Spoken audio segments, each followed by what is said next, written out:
You have reached the Stretch Internet Broadcast Studio. Please enter your 4-digit code now. Your code has been accepted. Your broadcast will begin in 5 seconds.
Good afternoon, everybody. Welcome to Utah Valley University Baseball.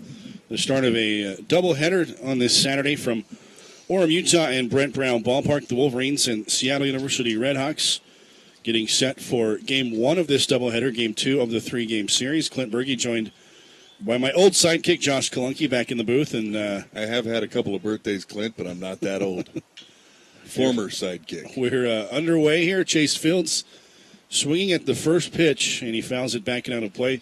The starting pitcher for Utah Valley, a senior. There are 7 seniors on this year's team. They'll all be honored in between games, but the starting pitcher for this one, Ryan Evans. Evans from American Fork, Utah, 5.40 ERA, 3-5 record.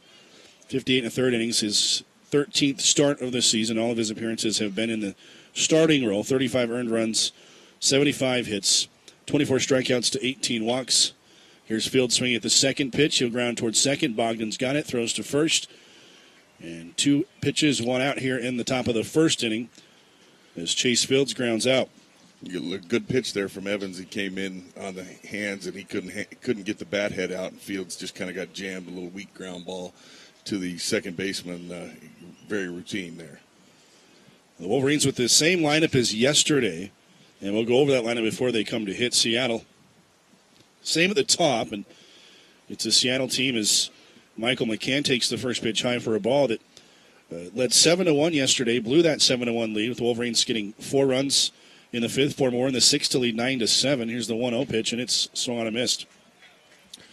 But Seattle came back, trailing 9-7. They scored 1 in the 7th, 1 in the 8th to tie it, and then in the top of the 9th, Cullen Hendrickson hit his 5th home run of the year. It was a game-winning home run. Here's the 1-1 pitch. It's up high, and it's went down that right field line and hooked just inside the foul pole, just a couple of feet from going foul. But he got what turned into the game-winning home run for Seattle in the series opener last night. Here McCann swings and hits one high in the air towards left center field. Long run for Andrus and Brinker off, and he drops it. Andrus had a glove on it, but couldn't hang on, and into second base is McCann. That actually was Brinkerhoff, Clint. Who did I say? You said Andrus, but it was a very long run. It looked like he'd gotten there in plenty of time, and maybe just a little lack of concentration there to finish the play. So it'll be an error on Brinkerhoff. Like I said, he was there, had the glove on the ball, and just popped out. Well, and off the bat, that looked like that might be extra bases, but Brinkerhoff has excellent speed and was able to read it well off the bat, and he got to the point where he didn't even have to dive to make the play, just kind of reaching out and just popped out of his glove. Yeah, I think it was a long run, and if he does have to dive, it'll go as a hit. But he, like I said, had the glove on the ball and just dropped it. So it goes as an error, and it has McCann at second for Landon Cray. And the first pitch to Cray shows bunt and takes a strike. Kind of an odd show of bunt there. I don't know if he had any intention of actually butting that ball. May have been trying to see what the Wolverines are doing here defensively. Get a look here. 0-1 from Evans to Cray, who yesterday had an RBI. Here's a ground ball. They play him towards the middle, and Zollinger right there. He'll make the throw, 2 away. So the shortstop, Zollinger, shaded towards the middle. And Craig grounds out to the 6-3 put out, and moving to third on the play is McCann. Another good job by Evans there. And as we've obviously discussed, it should be 3 up, 3 down at this point. So hopefully for the Wolverines right here, they're able to retire Olson, who happens to be one of the better hitters in the league. Yeah, Olson ranked third in the league in hitting coming into the series. Cray, the guy who just grounded out, is the top hitter in the WAC. And the first pitch to Olson is up and in. Look, it's a strike, a high strike on a breaking ball from Evans. It was under the arms of Olson. And yeah, it almost looked like he kind of raised his arms up a little bit, allow it to go under. I have noticed that with these WAC umpiring crews have been a little liberal. Here's the one strike pitch. It's low and in the dirt. But Rainier keeps it from squirting too far away. That runner at third base. No score top of the first inning. Yesterday, the umpire behind the plate, Jim Garman, he, to be frank, kind of struggled, was not consistent, and I think it got under the skin of both coaches a little bit. It was in the ninth inning to lead off the ninth inning, and Sean Moish was up. Here's the pitch, swung and foul tipped into the dirt, and they count 1-2. But in the ninth inning, it was a 1-0 count to Sean Moish, and a pitch really almost in the dirt at his ankles, and a called strike that really changed the at-bat. You go 2-0 instead of 1-1, and in a one-run game in the ninth inning. Right, it changes the complexion of the ball game. The whole ball game's complexion changes instantly when you're looking at a 3-0 count to the leadoff man versus that ball being called a strike. Here's the 1-2 to Olson. He swings and just does get a piece. Now, of course, I'm not one to ever really complain about officiating or umpiring. It's just what we do as members of the media is to point out exactly what we see for the folks at home. Yeah, and Eric Manson, you don't see him come out of the dugout much, and especially to argue balls and strikes, but he came out past the top step, a couple steps on, and was letting the umpire know he did not like that call. And so Seattle got the win last night. Not that that had anything to do with it. Here's a swing and a foul back. The count's still 1-2. Not that it meant Moish would have done anything at the plate and scored and would have changed the outcome, but in that situation. But, like I said, as we're pointing this out, the games I've been to all year long, in fact, I asked you about it last night, was who was behind the plate, and you told me, and I said, oh, goodness, I don't know him. And you said, oh, remember, it's all new WAC umpires. So there's some familiarity issues. 1-2 pitch, high breaking or a high fastball, swung on and missed. He did get a piece, did Olson, but Evans looked sharp in that first inning, pitches through the error, and does not allow anyone to score. Strands the runner McCann over at third base. So no runs, no hits, an error, and one left for Seattle in the top of the first inning. Here's the look at the Utah Valley lineup. Same lineup as yesterday. Kate Andrus is leading it off in left field. Seth Rainier catching and batting second. Sean Moish in right is batting third. Mark Kruger, the DH, in the fourth spot. Riley White at first, batting fifth. Craig Brinkerhoff in sixth spot. He's the center fielder. Grayson Bogdan at second, batting seventh. Bo Callis over at third base and batting eighth. And Cam Zollinger, the shortstop, batting ninth. For Seattle, the starting pitcher, Will Dennis, a left-hander, 2.81, 5-3 on the year, making his fifth start of the year, 18th appearance. He does have a complete game, 48 innings pitched, 15 earned runs on 45 hits, a good strikeout to walk, 38-13, and a decent batting average against, too, so 254 batting average against. So Will Dennis, some good numbers, not as more of a bullpen guy, but making his fifth start today. And Will Dennis is a 6'1", 190-pound sophomore from Saratoga, California. This roster of players for Seattle University almost exclusively from the Pacific Northwest. Almost everybody from Washington, a couple of guys from Oregon, and one from British Columbia and Vancouver area. And other than that, one player from California, and it's the starting pitcher, Will Dennis. Well, that speaks to the roots of Donnie Harrell. The head coach there, the head coach at Seattle, actually came from the Washington State, where he'd been a recruiting coordinator for a long time and done a really good job bringing in the local talent there from the Washington area.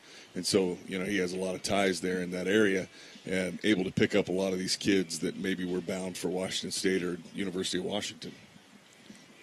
So it'll be Dennis to face Cade Andrus to begin the bottom of the first inning. And yesterday the Wolverines scored in the first to take an early lead against Skylar Ganger, who came in with good numbers. And this Seattle team is a team full of pitchers with good numbers. Well, in the years that we've seen Seattle, they have actually been a very good team. They're always very effective, solid pitching. Not a lot of big bats in their lineups, but a lot of solid players all the way around.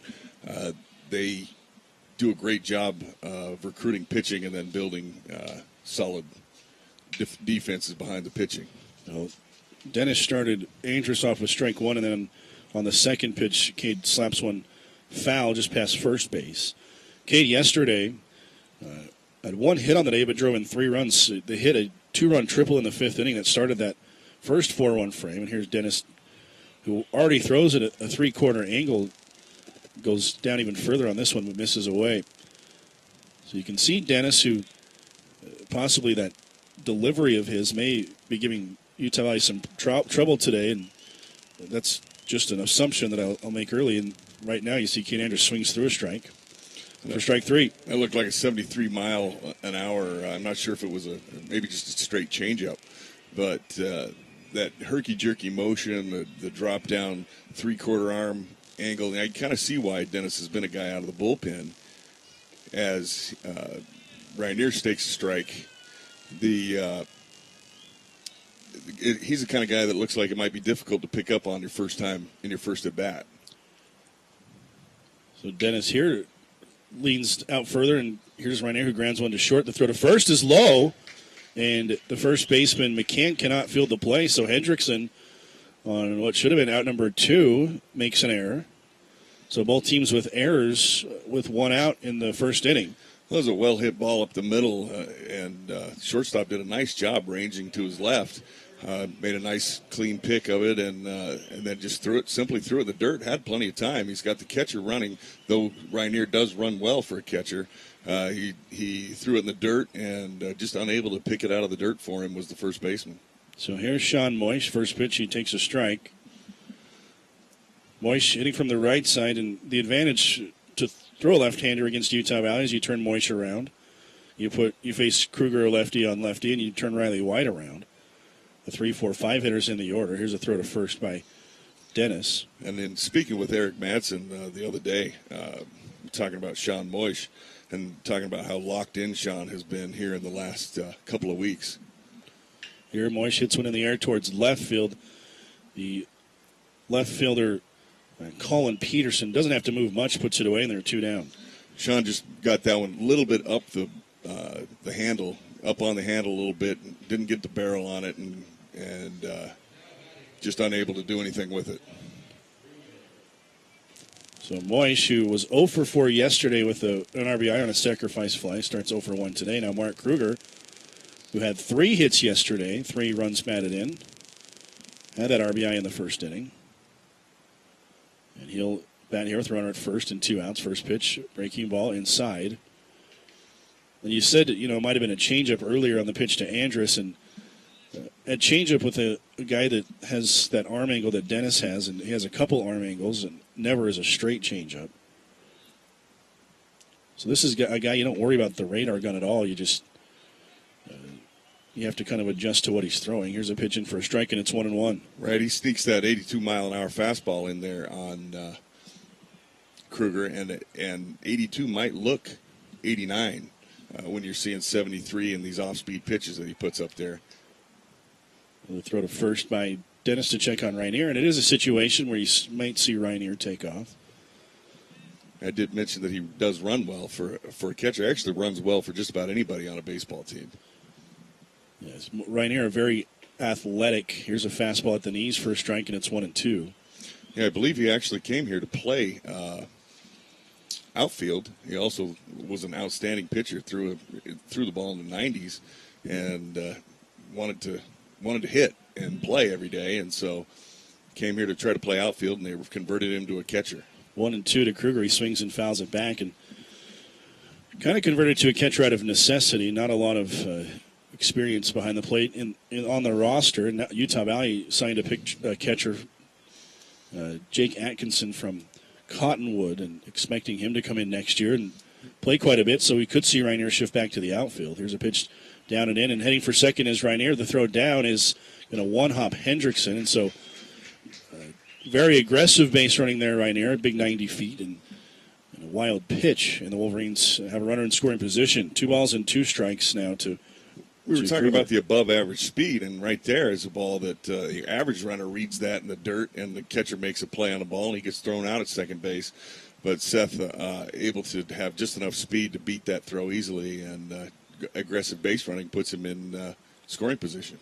Here's a 2-2 pitch to Kruger. He swings and pops it up left center field. Over is Peterson, the left fielder. He'll get there and make the play. And Kruger out in front a little bit, kind of reached out and slapped it to left. So both pitchers pitch through a one-out error and strand a runner. After one, Utah Valley and Seattle University, no score.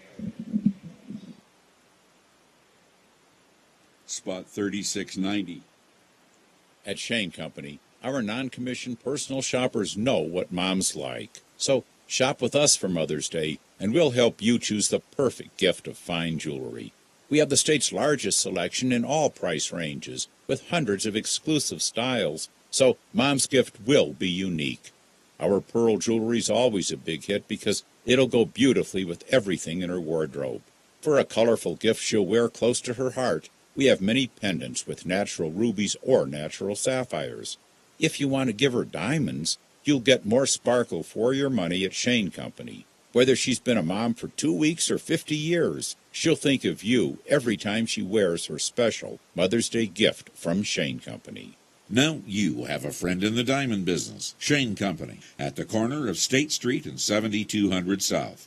Open weekdays till 8, Saturday till 5, closed Sundays. Online at shaneco.com.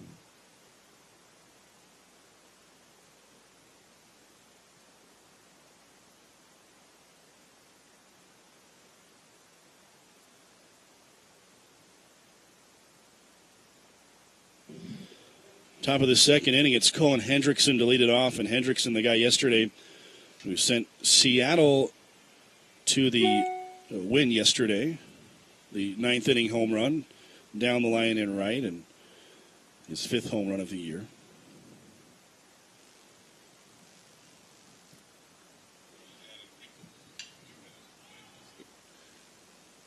As he fouls it off and out of play on the left side. The television, with the live TV, and so because we have the live pictures, I guess I don't have to describe it quite as much as I used to, do I? And we can't fake our way either. We can't say something happened and just no one will see it. Here, the pitch high to Hendrickson, and the count 1-1. We can't get 6 pitches behind either. We've done that before. Here's the 1-1 pitch to Hendrickson. He grounds this one towards second. Bogdan, a couple steps to his right field, throws low, but in time to retire Hendrickson. And there's one away here in the top of the second inning. Third ground ball out. Thrown by Ryan Evans. Second time that Bogdan's made a play. And now Brock Carpenter. Brock comes in hitting 267. He's hit a lot of doubles for him and driven in some runs. So here Carpenter takes the pitch that runs inside. Yesterday, Brock Carpenter, his first home run of the year, a 3-run home run. And he hit the ball hard 3 times in the game yesterday. He was a decent-sized kid, it looks. I mean, looks built strong. He's a freshman, and here he pumps one up towards right field. Moish, a couple of steps in, camps under it, and makes the catch. And there are 2 away. Moish thought there was the third out. Starts running in. Maybe he just needed to tell Bogdan something. That might have been That's probably it. He probably just said, hey, bro, appreciate you.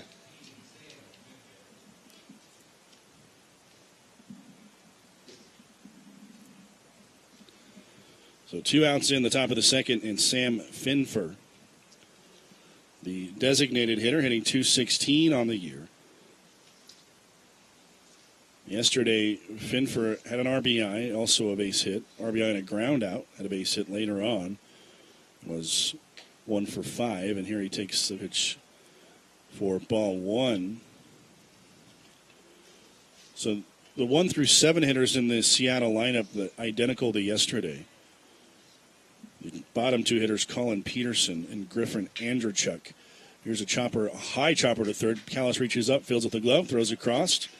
In a 1-2-3 second inning. So a good start for Ryan Evans, an inning and a half complete. No score. Utah Valley in Seattle on WolverineGreen.com. Base Patrol, we have a 418 in progress. 10-4, we're on the scene. Son, there's no grilling permitted on this beach. Whoa, I didn't make this. It's Costa Vida's fresh grilled chicken burrito. Do I look like a rent-a-cop? Well, when I see layers of freshly grilled chicken, cilantro lime rice, and a warm handcrafted tortilla, I know they must have been grilled on my beach. But you smell that, Rookie? Roasted green chili sauce? You making signature sauce on my beach? No. Rookie, you buying this? Captain, I bought last time. Taste summer. Escape to Costa Vida. Congratulations, Wolverines, on your inaugural season in the WAC. Let's celebrate at the Fairfield Inn by Marriott Provo Orem in their newly remodeled rooms, lobby, and gym, plus their friendly staff and the fastest internet in Utah Valley. The Fairfield Inn by Marriott hotels are #1 in the world in customer satisfaction, and they're the best value in the Valley, with a great rate of $79 per room per night for faculty, staff, and students. Restrictions may apply. Call today for details and to reserve your room. 801-377-9500. Bottom of the second inning, Riley White will lead it off. For Utah Valley, White, Craig Brinkerhoff, and then Grayson Bogdan.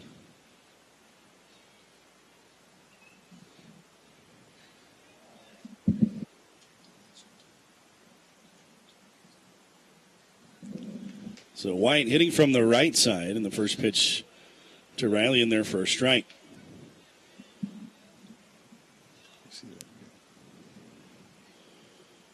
Riley yesterday here's the 0-1 pitch, a check swing hit towards first but foul.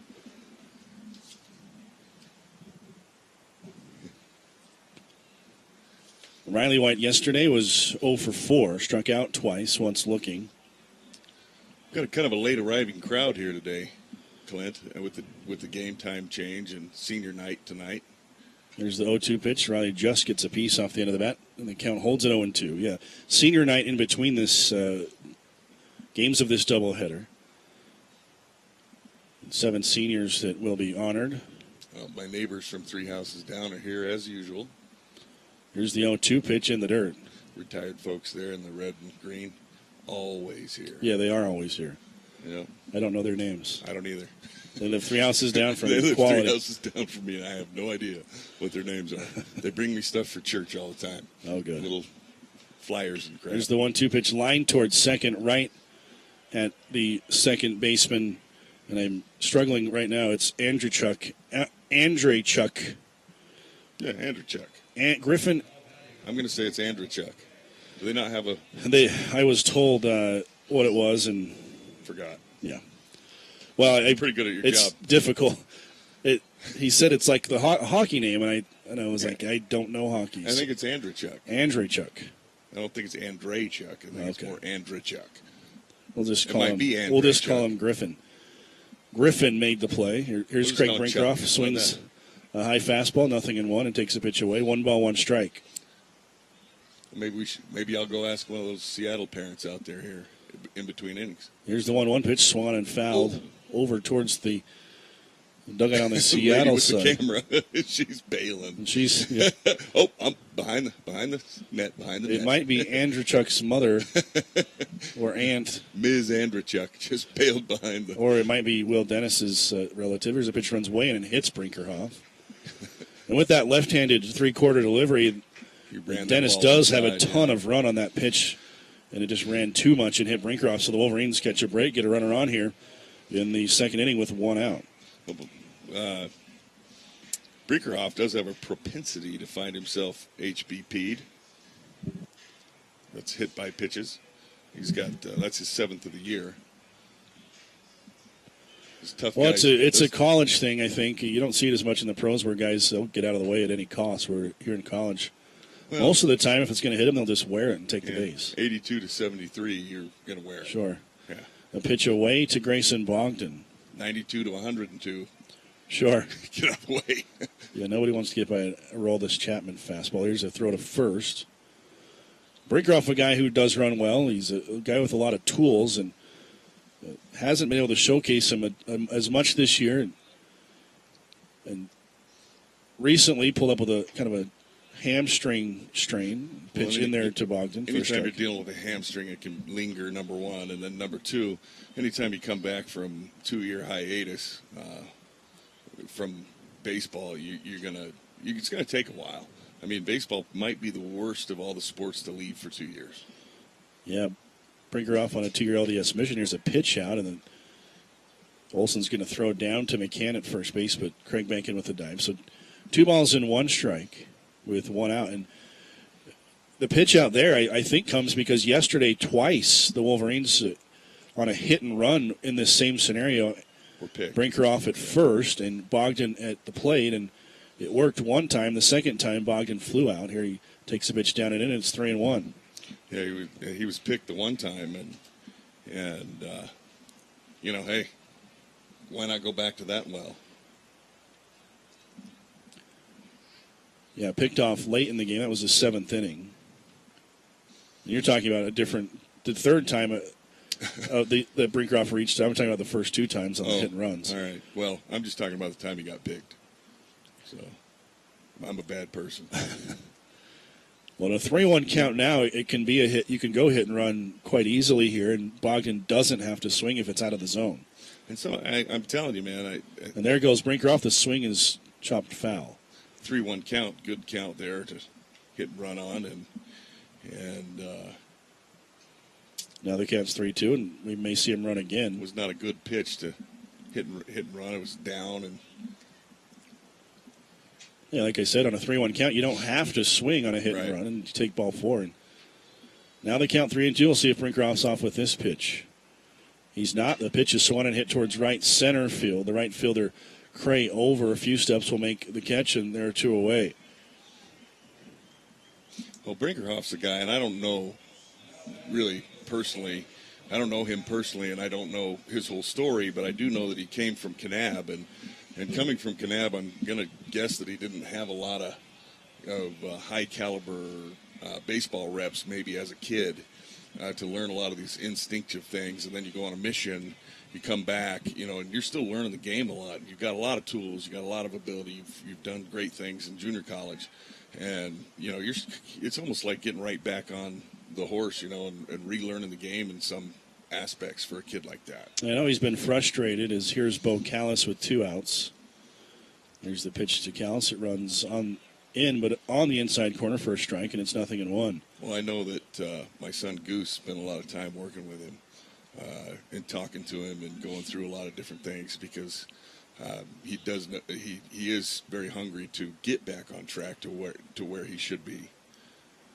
Not that where he is bad. It's just that, anytime there's more in that tank, you want to try to get it in any way that you can get it out. If that's talking to past players, if that's talking to guys who've done it well, and maybe having them help you hit, and working with Coach Madsen and the staff, then that's what you do. 1 strike pitch is low. 1 ball and 1 strike. Well, he had 18 home runs at Eastern Utah prior to the LDS mission, and 18 home runs in a wood bat league. The pitching not as strong in a junior college level as it is at Division I, but still a good big number. And here's a swinging a foul tip into the glove of the catcher. 1-2 now to Callis. Yeah, these days, wood, especially with the wood or even the college bats, you hit 18 home runs, you can hit home runs. You hit 18 home runs at any level. Here's the 1-2 pitch way up high. Especially since they started testing for roids, man. What's up with that? Sorry, if you could have seen the look on his face. That was great. 2 balls and 2 strikes to Callis. The pitch from Dennis runs in and both swings and fouls this one down the third base side. That identical almost to that first pitch. Callis watched the pitch and took a strike, so this time he had to swing, and it looks like it's going to be a ball, but it can catch that inner corner. Here's a throw to first. Brinkerhoff barely off the bag at first. Well, Dennis he's kind of the definition of a crafty lefty. He just kind of spins it up on all different angles and does a good job of running the ball across the plate. Here's the 2-2 away, and Callis reaches out and hits it towards right field. Cray there and puts it away. And now Wolverines early on against Dennis, not a lot of solid contact. A lot of guys reaching out and kind of just sticking the bat out. Well, I discussed it when we first saw him come out, and I said I believe that he's probably been a real effective guy out of the pen, which he has been most of the year, because he's the kind of guy that you see him once and you might be a little baffled, but maybe as we get into our second turn against a guy like this, we figure a few things out. A lot of times that does take place. I'm hoping that's what takes place today.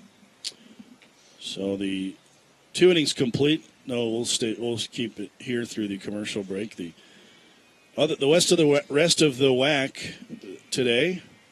A few games affecting Utah Valley and Seattle as we get into the final stretch of the WAC regular season. 5 games remain for everyone. Well, 6 for Texas Pan American and Sacramento State. Guys that started yesterday.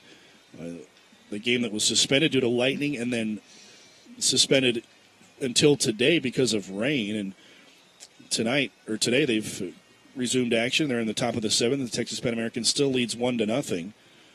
And not something you won't see all that often is a pitcher who starts and throws 2+ innings the night before after a suspended game comes out and pitches the next day. But that's what you're seeing with Sam Street, a guy that's thrown a ton of pitches and just seems like he must have just a bionic arm. Here's the top of the 3rd inning, and leading it off for Seattle is Colin Peterson. Well, and Street's eaten up a lot of innings for him all year. So, when he pitched here, he hadn't thrown less than 100 pitches in an appearance. Here's a pitch that runs inside 2-0. Maybe he literally does have a bionic arm. And his lowest was in the teens. His average was like in the 130 range. He leads the country in complete games. Is 11-0 on the year.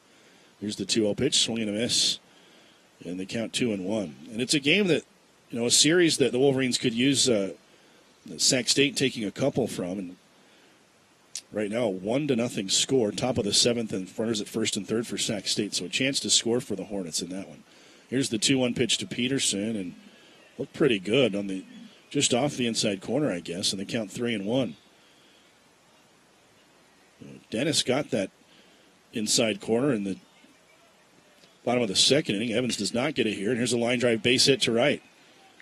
So the first hit of the ball game comes in the top of the 3rd inning. First hit for either team, and Colin Peterson with the single, and he's aboard to lead off the inning. Well, that was a ball that Ryan left just a little up in that at bat, and Peterson was able to just barely stay on top of it enough to flip it into right field.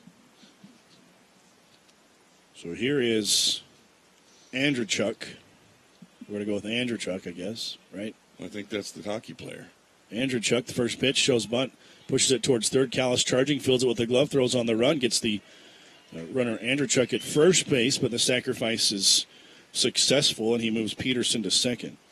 Good job by all involved there. Good job by Andrewchuk getting down a good quality bunt. Good job by Callis to come in, field it on the run, making a good throw, and good job by Seth Rainier sprinting down the third baseline and covering third base. So the Wolverines get the out, and Seattle gets the runner into scoring position. And now back to the top of the order in Chase Fields, who runs like you'd expect a guy that has the name Chase Fields would run. 22 stolen bases on the year, had one yesterday. It leads the WAC. 0 for 1 today, grounded out to Bogdan. And the pitch from Evans, a breaking ball that misses down and away. He's a slender cat, so it probably does run well. 22 of 26 on the stolen bases this year, so uniform kind of swallows him a little bit. 1 ball and no strikes. And here's the 1-0 pitch, a little bit low, 2-0. Well, Sac State has taken a 2-1 lead. And Dave Carter's going to come out and talk to Evans. The list fields at 5'9", 170. I'm going to go ahead and subtract 20 on that. Yeah, 170. Yeah, it's. Yeah, that's with a buddy on the scale with it. You know, seriously. They wouldn't weigh that much in catcher's gear. Well, we had a base hit in the series, back to that Pan American series, that both Seattle and Utah Valley and Bakersfield are going to be very interested in watching. Base hit to tie the game, and then a runner from first to third, and a sacrifice fly to give Sac State the lead. So it's 2-1 with 2 outs in the 7th and the runner at second base. That's good as far as positioning in the tournament, correct? And then Grand Canyon leading North Dakota 2-0. And if you got to say it like hockey, North Dakota. If that score holds, then the winner of this game would clinch a spot in the WAC tournament. So the magic number for both Utah Valley and Seattle in regards to making the WAC tournament with North Dakota being eliminated from these spots the Wolverines and Redhawks are in. Complicated, I know, but is 2. Here's a pitch down and in. It's 3-0. So does North Dakota have a name? Are they? I like to call them the team formerly known as the Fighting Sioux. That's I don't really have much of an option. So that's what I go. Yeah, I know. It's like I just call them North Dakota. Fields takes a strike, and it's 3-1. The Fighting Jake Magners, if you will. I think your phone battery is throwing our broadcast out of whack. Well, I think you're throwing it out of whack. That noise is the clicking noises. Is there a clicking noise? There is, yes, constantly, until I move your phone away. Here's the 3-1 pitch, and it didn't miss by much, but it's ball 4. So Evans kind of squeezed it here in the top of the 3rd inning. But Seattle's got 2 men aboard and 1 out. And the first walk allowed by Ryan Evans. So the number 2 hitter, the first baseman, Michael McCann.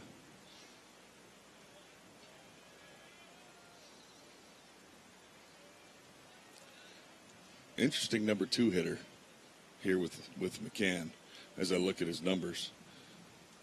Pretty low on base percentage. Doesn't steal a lot of bases. Tries to check it the first pitch and maybe he's a foul great tips it. Handles the bat really well. I don't know. A lot of strikeouts for a 2 hitter. And typically, your 2 hitter's a guy who handles the bat well and doesn't strike out a lot and get a sacrifice bunt down when needed. And Fields has a lot of strikeouts too for the leadoff guy. Just interesting, college baseball is often a lot different than the next level where they do things a certain way.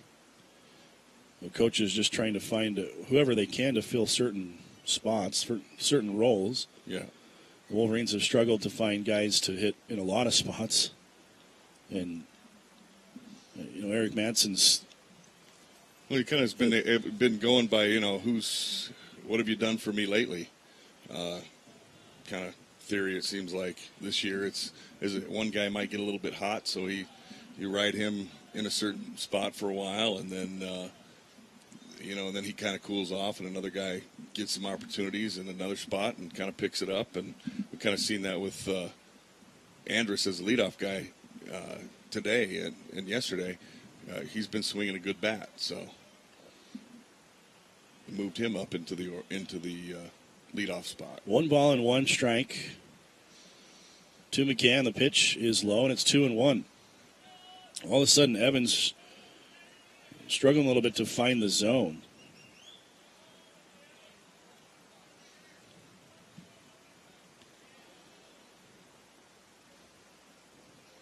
Two balls and 1 strike.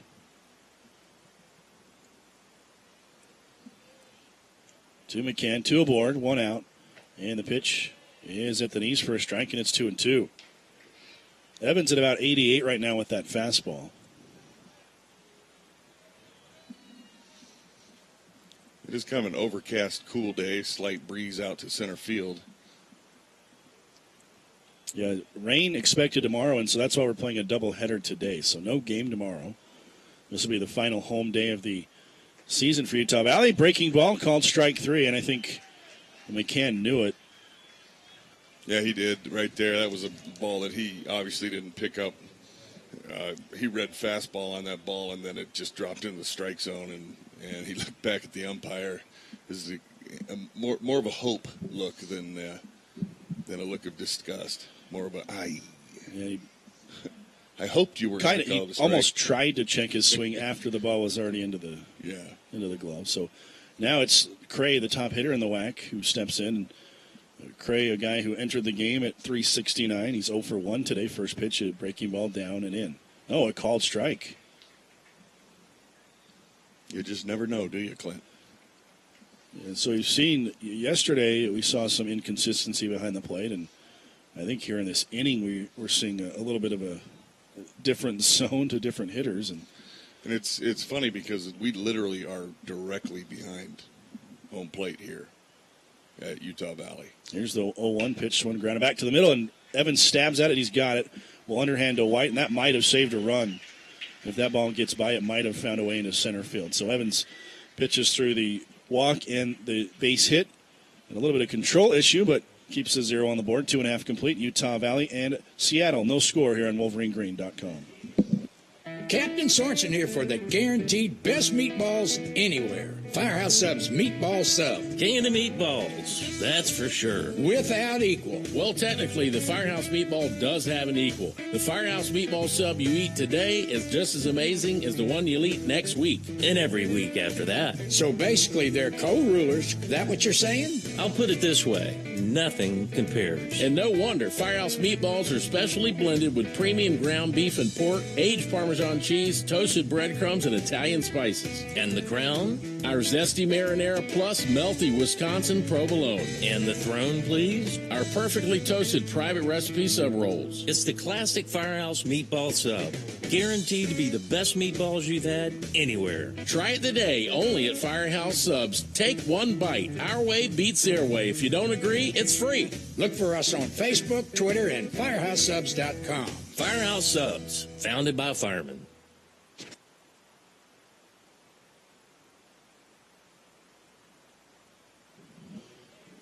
Bottom of the third inning, Cam Zollinger will lead it off for Utah Valley.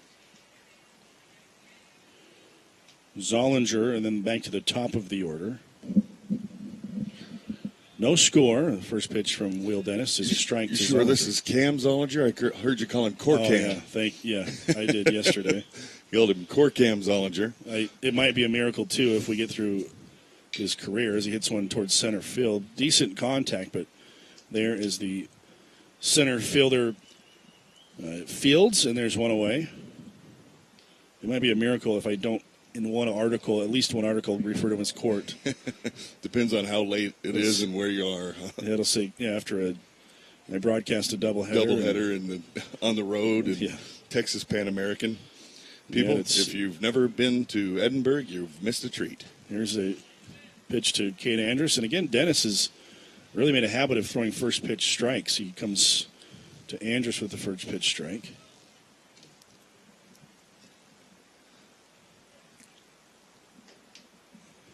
Here's a pitch in there, low, 1-1. Cade in the first inning struck out. See if he gets his timing down here. Hits one towards right center field. It's going to be a tough play for Cray on the run. He leans forward, gets the glove on it, and after the ball falls into the glove, falls forward and makes the catch. And they're 2 away. It's a flopping catch and right by the young man out there. I think in his defense, he thought he was going to have to dive, and he just kind of was already committed to it and made the play. Good. Honestly, I thought off the bat, double all the way, and just an outstanding read by who's out there? Landon Cray. Oh, Landon Cray.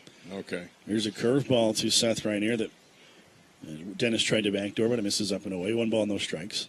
Wolverines have hit a couple balls out that way that if they can split the outfielders a little better, they might go for hits. Here's a fastball for a strike.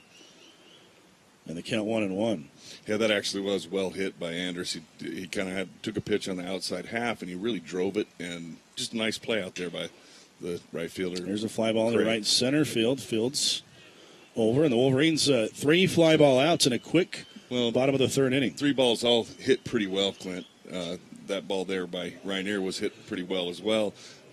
Maybe my idea that they would figure Dennis out here as they come through the second time around might actually hold true. Still a little bit of a timing issue, though. I think, like you said, good contact, but the timing off just a touch. Yeah, so just a touch. 3 complete. Utah Valley and Seattle University. No score here on WolverineGreen.com. Hey, UVU fans. What would you say if I told you you could stay in one of Utah Valley's pristine hotels for free? Well, guess what? You can. By signing up for La Quinta Returns, you can earn free nights at La Quinta. Stop by one of our many locations or visit us at lq.com. That's lq.com. Be a true UVU fan and stay at La Quinta Inn and Suites in Orem.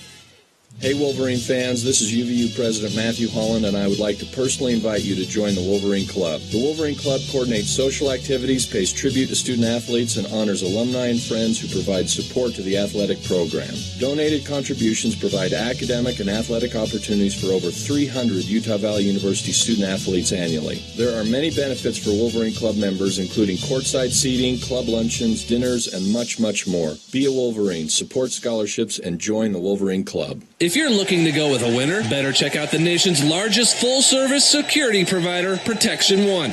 Protection One serves over 1 million residential and business customers all across the country.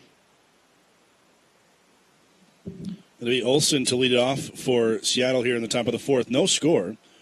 Wolverines without a hit so far against Will Dennis. 1 hit so far for Seattle and Ryan Evans. The first pitch to Olsen is hit towards right center field. A long run for Moish, and on the run, he slides. Does he make the catch? Yes, he does.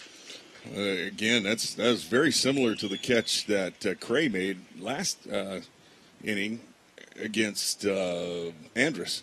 Great read off the bat. Again, that ball off the bat looked like a double, and just an outstanding read, and also good positioning by the coaching staff of having Moish play to his right, and just a sliding catch. Yeah, Moish definitely playing deeper than Cray in right field, and I think that made a difference. Cray playing a lot more shallow. Here's the pitch to Hendrickson, runs down and in. And as much as I love Sean, he's not the fleetest of foot out there. Well, he did have 15 steals in 2012. He also had knee surgery in 2013. Yeah. So, yeah, he's a couple years older. And already a couple years older than everybody else. Here's a pitch inside, 2-0. Possibly a couple years older than everybody else, like at my house. Yeah. Like older than my wife, I think. Here's the 2-0 pitch, and it hits Hendrickson. Ran in and hit him on the leg, I think. And looks like he's got a dead leg as he kind of limps down to first base, shaking that off. Yeah, incidentally, I do give Sean grief all the time about being a little bit older, since he did have to use a redshirt year with that injury and everything. And so, trust me, anything I say on the air, I would say to Sean. And I'm sure you would to Riley White, too. Oh, yes. Also up there. Devin Nelson's up there. D. Nelts. But Riley, yeah, he's a good dude. Little interesting is what I'm going to go ahead and describe him as. Interesting dude. He likes cars. He likes Oakleys. He likes softball. Isn't his wife a softball coach? Yeah, she coaches at Orem High School. So a runner at first here in the fourth inning, and the hitter Brock Carpenter. Wolverines very deep in the outfield for Carpenter, who swung the bat well in this series. The pitch on the outside corner for a strike. It's just interesting to me to say that a guy my son's age is A, still playing college baseball, but B, is married.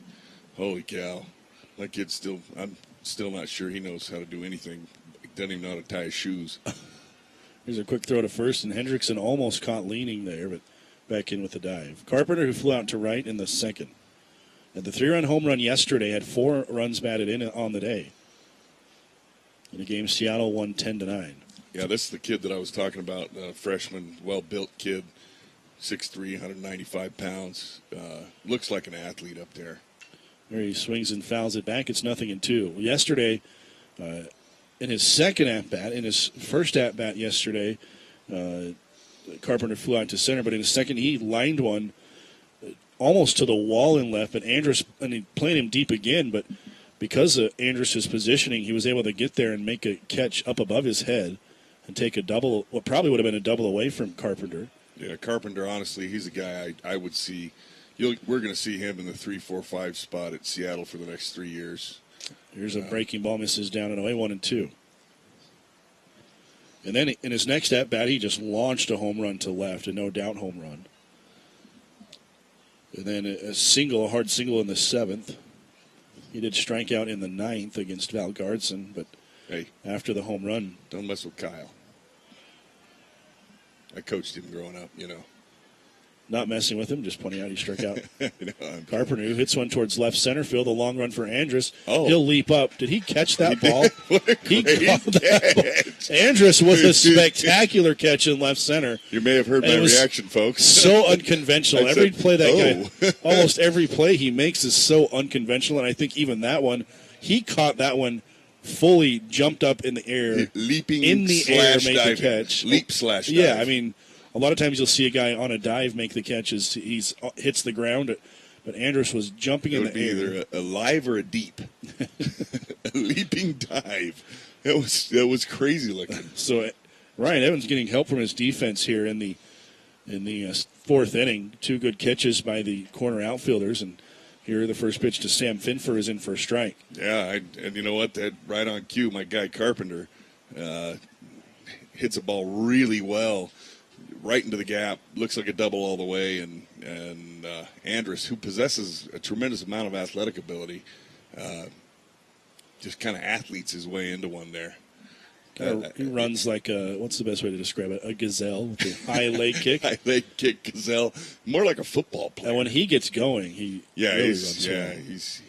I know he was an outstanding high school football player, and then had some injury issues, and so chose baseball. Here's the 1-strike pitch to Finfer. He swings and fouls it back and out of play. They count 0-2. Lone Peak High School, Alpine, Utah. Much like the Seattle team, the Utah Valley roster's dotted with Utah kids. And obviously the Seattle team's not dotted with Utah kids, but Washington kids. Washington, Oregon, Utah Valley has a lot of Utah, Idaho. Here's a 2-strike pitch to Finfer down and away. Henderson's going to take off for second. They might get him, and they're going to. on an attempted take of second on a ball in the dirt, Hendrickson thrown out, and that one in. Hendrickson slid, popped out of his slide, and then tried to jump to the bag. It was very interesting. So that on the top of the fourth, 3.5 complete. Still no score, Utah Valley and Seattle on WolverineGreen.com. Winner? Better check out the nation's largest full-service security provider, Protection One. Protection One serves over 1 million residential and business customers all across the country. Protection One has a 95.6% customer satisfaction score and an A-plus Better Business Bureau rating. And if you're looking to make a great career move, Protection One is hiring now. Visit careers@protectionone.com for details, or drop by our Career Center just off the University Avenue exit of Interstate 15 and head for 1290 Sand Hill Road in Orem, or visit YouDon'tKnowP1.com. Game management is brought to you by the Les Olson Company. The difference between success and failure can come down to game management. Partner with the pros at Les Olson Company to manage all of your document needs. Managing the flow of information is vital to the success of any business. Les Olson Company provides its partners with a full range of document management solutions backed by a veteran team of professionals. More than paper and ink, more than hardware and technology, this is a partnership. Visit us online at lesolson.com. Les Olson Company, your business empowered.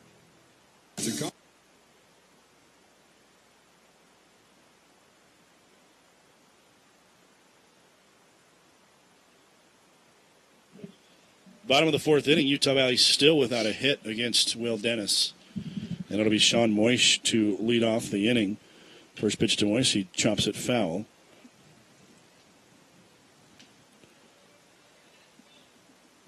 So the count 0-1 to Moish, who 0 for 1 flew out to left in the first inning. Here's the one strike pitch. It takes a changeup and a little bit high.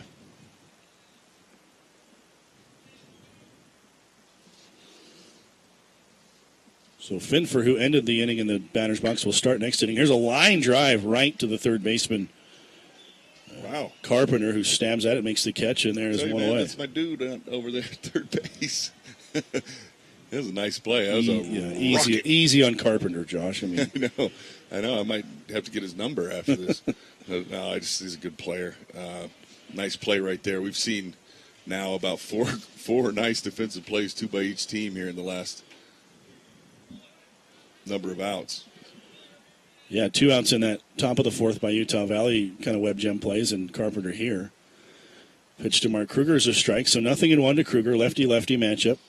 And Dennis dips down a little bit to throw that 81-mile-an-hour fastball and has that arm side run that comes back in on the left-hander. My question to you, Clint, and to the viewers is...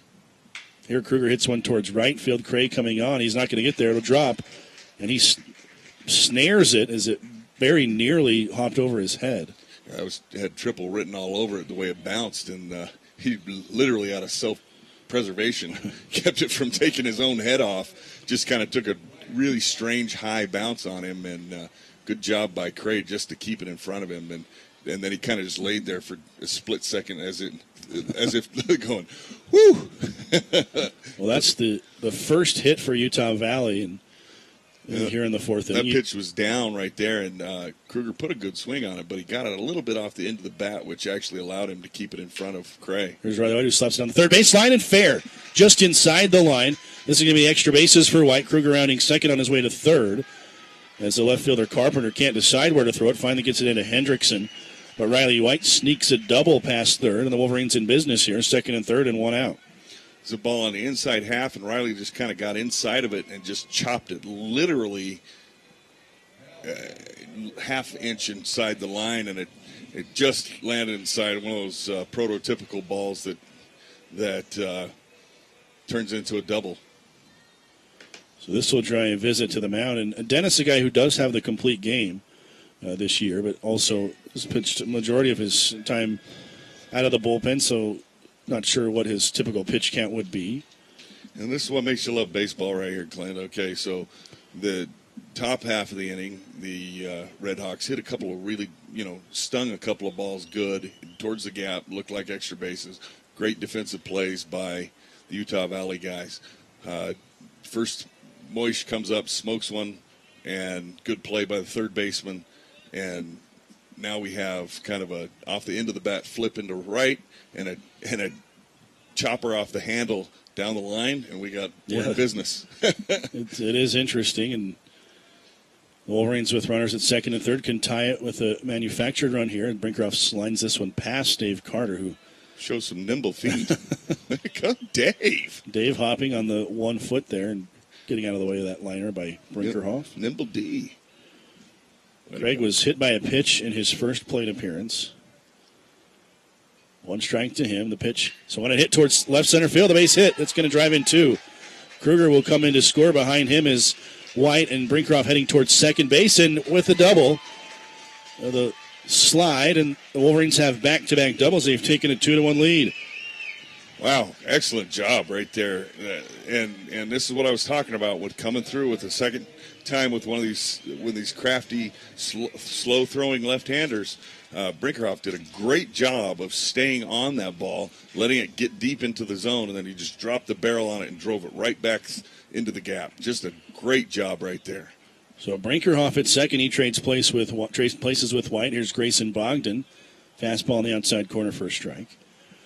Well, Craig had talked about, and I mentioned this a couple of times on past broadcasts, but against New Mexico State, after one of the games I was talking to him, and he said, it just feels like there's a hole in my bat. And he was swinging it like that. And so today, during batting practice, I walked down. I said, Craig, give me your bat. And this is really stupid, but I took the bat. I said, I kind of put a hex on the bat and said, Craig, I fixed the bat. There's no hole. I filled the hole. There's no hole in your bat. And we now see. I said, today's the day for you. Today's the day for you. And way to go, Clint. I just had no idea. It's all me. Yeah, that's not him who's swinging. Two RBIs for Clint. A ground ball to third. The throw made to third. Ringerhoff's going to head for third. Got him. And he slid past the bag. Oh, shoot. Just slid too far. And probably not a bad play, but just a slide that took him too far. Yeah, actually outstanding base running by Brinkerhoff. First of all, he knows his speed, and Carpenter didn't look him off quite long enough, just a split second too short. Threw to first base, and he took off right on the throw and was able to make it cleanly, and then just this slide momentum just took him right past back. He tried to hang on with both hands, and they just came off, and Carpenter did a good job of keeping that tag on him, and the umpire was right there to say, sorry, brother. Brinkerhoff does get the two-run double. The Wolverines take a lead after 4. Utah Valley 2, Seattle nothing. Tucanos is your post-game therapy. Win, lose, or draw. Regardless of the game's outcome, you are guaranteed a win at Tucanos. All that mouth-watering, marinated, and grilled to perfection Brazilian goodness. More than 15 meats and vegetables served hot off a skewer at your table. Your taste buds are gonna samba. Let the dance begin. Visit Tucanos at Provo. Be sure to mention this ad and receive a free Brazilian lemonade. Call 801-224-4774 for reservations today. Elise, come on, it's game day. You've got all weekend to study. Jen, this has nothing to do with studying. I've got to work. The way the economy is, I figure I'll be working for the next century just to pay off these student loans. Well, you know. I know. You joined the National Guard, so your college is completely paid for. Yes, you've mentioned it a couple thousand times. The National Guard Scholarship covers up to 100% of your tuition. Learn more at nationalguard.com.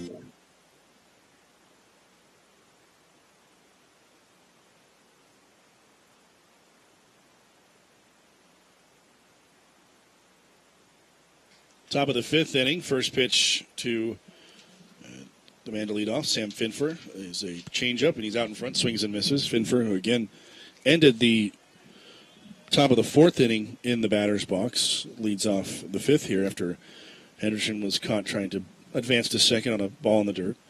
1 strike to Finfer. He swings here and fouls it back. It's 0-2. So 2 runs in the bottom of the 4th inning to give the Wolverines a 2-0 lead. Seattle has threatened a couple of times to score in this one, but retired in order in the 2nd, and then in a roundabout way in order in the 4th.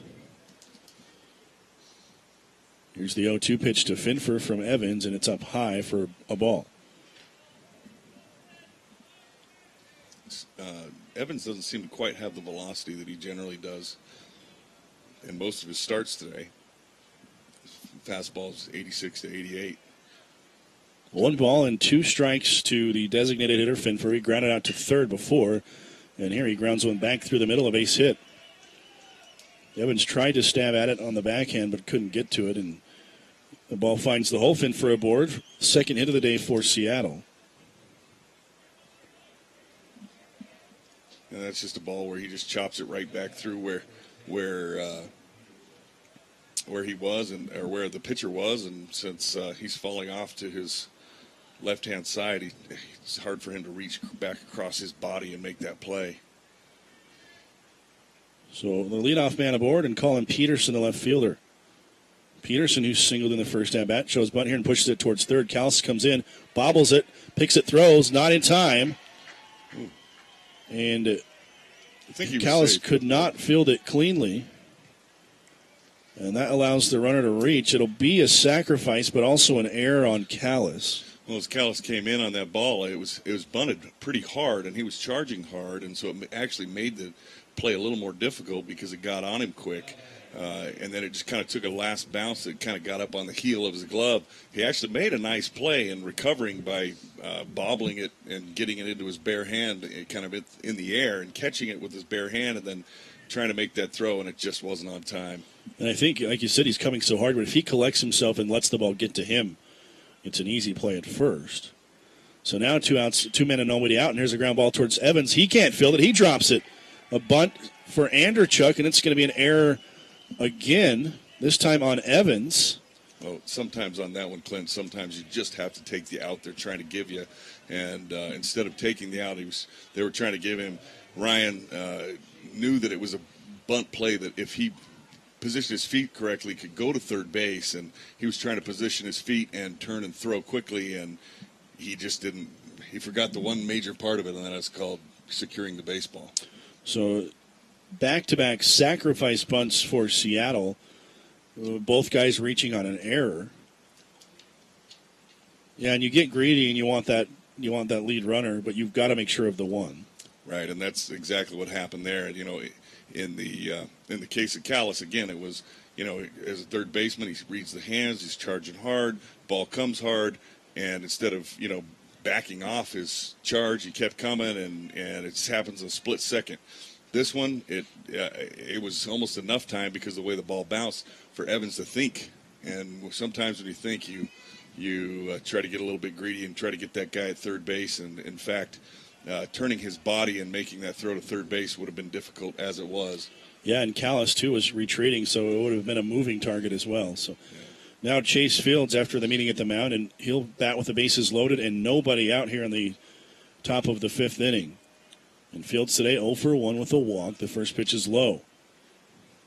They're in the bottom of the ninth now in Edinburgh. Sac State ahead 3-1, and now actually the game over. Just ended on a ground out. So Sacramento State defeats Sam Strait, his first loss of the year. And it drops Texas Pan American to 12-10. He pitched 10 innings? Or no, he went 9. That's crazy. After he went 2 the day before. Yeah, two plus the night before. That's insane. 1-0 to Fields. The pitch, breaking ball in there for a strike. Fields started and stopped, but it's in the zone, and the count 1-1.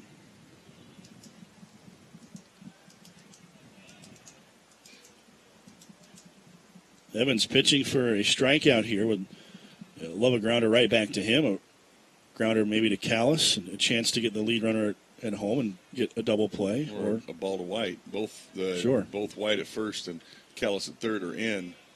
Breaking ball just off the plate, and they count 2-1. 2-1. Count's not 2-1. I've seen enough 3-2-3 double plays in my life that I still believe in them. 2 balls and a strike. The pitch, swing and a miss, and they count even 2-2. Well, this is a guy right here that you actually want to go ahead and go for the strikeout against. He's second on the team, at least second in the starting lineup in strikeouts as a leadoff man. So, really, if you can get a strikeout here, that's huge for the Wolverines. So 2 balls and 2 strikes. Bases full, nobody out, 2-0. UVU in front. Seattle threatening here in the fifth inning. 2-2 pitch. Line, left field, base hit. Andrus is going to come up and field it. They're going to send the runner home. Here comes the throw. It one-hops right near, and at the plate, if he holds on, they got him. They do. Heading down to third base is the runner. He is safe. Ooh, that was a close one at third. So an out is made at the plate, and the third base coach does not like the call, nor does Peterson, the runner. I'm going to go ahead and say it's a pretty easy call, Clint. Yeah, the ball beat him there. And Rainier did a good job of getting the tag down. I mean, the only thing they might think is that he slid underneath and got in before the tag got there. But 9 times out of 10 in this game, in fact, 9.9 times out of 10, the ball beats you, the tag goes down, you're going to be out. And that was a good, aggressive base running all the way by Seattle. Coming hard, kid runs well. Just a bang-bang play and an outstanding throw by Cade Andrus. That's all there was to it. And Cade with a strong arm in left. Wolverines with good arms in left and center in Andrus and Brinkerhoff. But a big 90 feet there for Anderchuk, who, after the tag was applied at home, just beat the throw to third. Yeah, it was a pretty heady play. Saw that there was a play where the catcher's got to show the ball to the just throw over to first base to check on Fields. And Fields, without a doubt, at some point, probably early in this count, will be off. Well, he runs well. He's 22 out of 26, as we discussed earlier on the year, in stolen bases. And he was leaning a little bit on that first move over to first. And certainly a situation where the Redhawks would like to stay out of a double play. Well, and like I was referring to before, though, Anderchuk, using his hockey background, he saw the keeper was on his back, and so he went ahead and took the extra base there. As they do it often in hockey, take that extra base. I was trying to incorporate that in somehow. So 2-1 the score. The tying run at third base. Here's the first pitch to McCann, and it's off the plate. 1-0. But legitimately, it was a great play by him because during the contact at the plate, Rainier goes down. He's trying to show the umpire the ball, and then he realizes the guy's going to third base. He comes up, make a strong throw, but just the split-second decision was made very well by the young man running. It was a close play at third. Here's the 1-0 pitch, and a breaking ball misses low, 2-0. That was your way of saying you don't think it missed? Well, he was waiting to see if the umpire would call it. Yeah, it's hard to tell down from up here. That's the one thing that is difficult is sometimes to see down. 2-0 to McCann. The pitch from Evans. Check swing hit towards short. Zollinger's got it. Will go to second, on to first, and not in time. That was a great play. I couldn't believe Bogdan got that. I think Madsen's going to come out because in college baseball, you cannot slide into the man at second base. And I think what they're saying is the field slid past the bag into Bogdan. You have to stay on that line. You have to go into the bag. You can't go past any kind of contact at all or anything like that, then sliding outside the zone of the bag there, then you're going to go ahead and get an interference call. From what I saw, I think it was a good, clean play. Fields was going as hard as he could to try to get there before the throw, which, honestly, that was the most impressive part of that play right there was the decision by Zollinger to go to second. I don't think he could have made the play at first. He was deep in that hole, and he just flipped that thing. It was a very strong throw from the position he was in, bent over the ball there. Just kind of an underhand flip that he put a lot on, considering that Fields, who runs really well, was the runner. So the score now tied at 2, and Landon Cray, the hitter, takes the first pitch wide, 1-0. 2 outs in the inning now, and this pitch low again. 2 balls and no strikes. 2 outs and 2 coaches out of the dugout. We're starting to get going here. Well, the errors come back to hurt the Wolverines. That would have been the third out of the inning. But 2 Utah Valley errors in the inning have extended it, and here's a strike. The count 2-1. I see what you're saying now, Clint. The umpire, as I've noticed, he does kind of have a delayed call at times, and it's like, come on, give it to me, guy. It's typically a softball. I think you see softball umpires do. Give it to me, Danny. 2 balls and a strike to Cray. The pitch from Evans. He tries to bunt and bunts it foul. 2-2. Danny Mascoro behind the plate. Well, the softball segue I was trying to make quickly is the UVU softball team today ran the table in the WAC tournament. 4-0, and are going to be the first team sport to advance to the NCAA tournament for Utah Valley, and so quite a feat. Quite a feat, considering they went into the tournament 13-40 on the year. Here's a 2-2 pitch. There goes the runner. It's slapped towards the left side and through. Kalistov could not come up with it. Heading towards third as the runner. The throw from Andrus is not a good one. Good thing Evans backing up there. Yeah. Kate, I think as he kind of shakes his hand out left.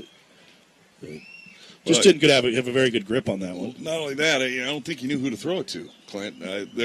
There were three guys headed that direction, and because of the dive by Callis was hustling to get back to cover third base, as was Zollinger coming from the shortstop position, and it kind of threw it in between two guys, and he kind of maybe that indecision and maybe not a good grip, whatever it was, he just kind of threw it into the ground there, and luckily Evans was converging as well to back up on the play as he should, and was there to make a play, keep it from going in the dugout. But Seattle now with their third hit of this inning and threatening to take the lead. First and third, 2 outs for Brian Olson. Olson, who flew out to right on a nice play by Sean Moish in his last at-bat, takes the first pitch up and away. Well, we're back to that softball thing really quickly. The team goes 17-40 and now is going to the NCAA tournament, and there's a lot of ways to look at that, and quite honestly, the way I feel about it, having had a son play on that 47 and 12 team, is here as Olson pops it up on the infield. Zollinger, the shortstop, he'll make the catch, and that will retire the side. Go ahead and go back to the way I feel about it is having had a son that played on the 47 and 12 baseball team that was unable to get into the state tournament or to the NCAA tournament and to compete at that level. I really think that it's a testament to that group of guys that were on that baseball team and all the players who've played at Utah Valley in softball and baseball and basketball and all the things since they've entered the Division I era, because they're really the guys who got the people that were able to bring this school and this program to the point where they're now in a conference where the softball team can go and they can have a miserable season. By all accounts, they have good players. They've struggled. They've just had problems throughout the year that they've been unable to overcome. And for them to be able to come for 1 week and put their talents together and be able to reach the NCAA tournament is really a testament not only to those players on that softball team and that coaching staff, but to all the coaches, all the players, everybody who has gone before on the softball program and the baseball program and the basketball kids and the track kids and everybody, the wrestlers, everybody that's gone before to get us to this point. And so it really is a victory for all Wolverine athletes and students, worldwide. Well said. Yeah, sorry, I kind of got goosebumps because I kind of got a pedestal there. It does, it does hurt, for that 47 and 12 team that they didn't have that opportunity. But in some ways, here's Bo Callis to lead off the bottom of the fifth, and the pitch, I guess, low, ball one. In some ways, the team, there's more lore and legend from that team by not making. Here's a ground ball towards short, backhanded by Hendrickson, a long throw. He'll one-hop it, and Callis is going to beat it out. Just couldn't get enough on that throw.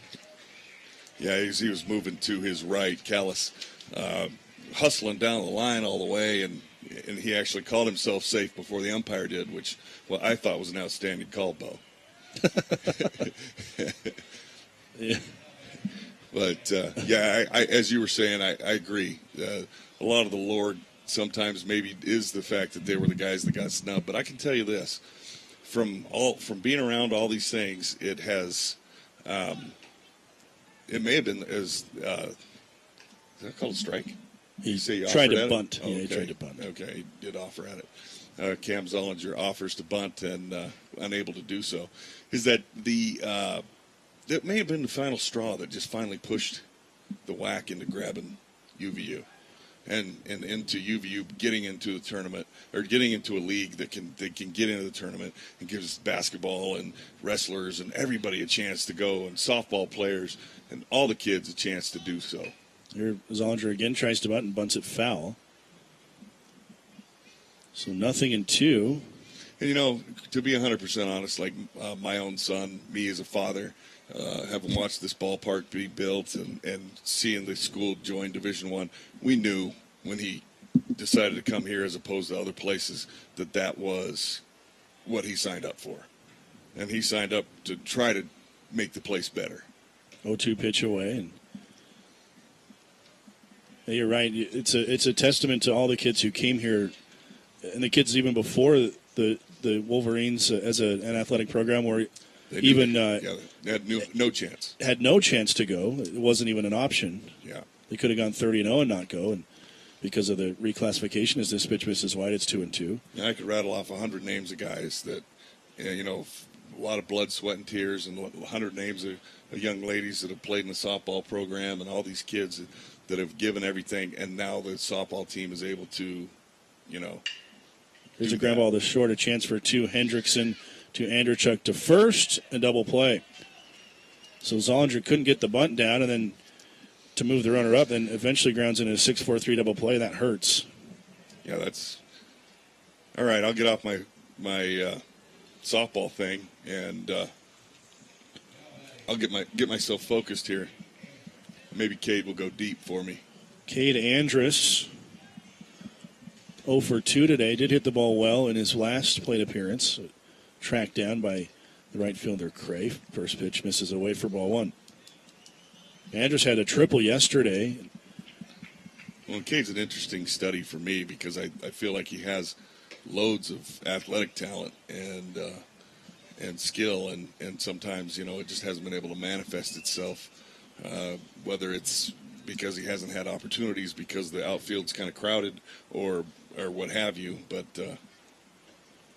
I foresee good things for him coming out. This is junior year, right? Junior year. Yeah. I foresee good things for this guy. Well, they count quickly to 3-0.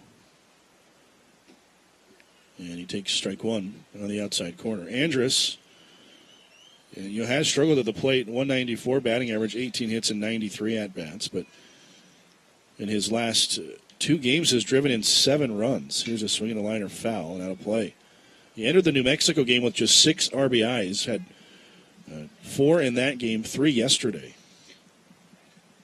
Right, and sometimes it's about opportunities. Sometimes it's about, getting caught up. And Cade's another guy who went on a mission. And not only did he go on a mission, but he literally got off the plane and was in the middle of a season. There's a 3-2 pitch, a 2-hopper towards the middle. Hendrickson's got it, throws to first, and they retire Andrus to end the inning. 5 complete. Utah Valley and Seattle tied at 2.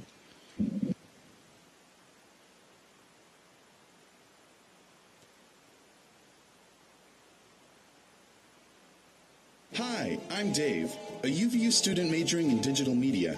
Did you know that by ordering UVU license plates, you contribute to the General Scholarship Fund and help students, like myself, afford tuition and other college expenses? In addition, you have the added benefit of showing off your UVU pride while driving around the valley. The cost is a one-time $15 fee for your new Wolverine plate, plus your annual $25 scholarship donation. Pride your ride. Order your UVU license plates online at uvualumni.org. UVU fans love their athletics. But did you know that they love to stay at La Quinta Inn and Suites across the street from UVU? Yes, that's right. With La Quinta's Bright Side Breakfast, free wireless internet, workout rooms, heated indoor pool and spa, great rooms and friendly staff, what's not to love? Be a true UVU fan and stay at La Quinta Inn and Suites in Orem. As an alum of UVU, there are many benefits.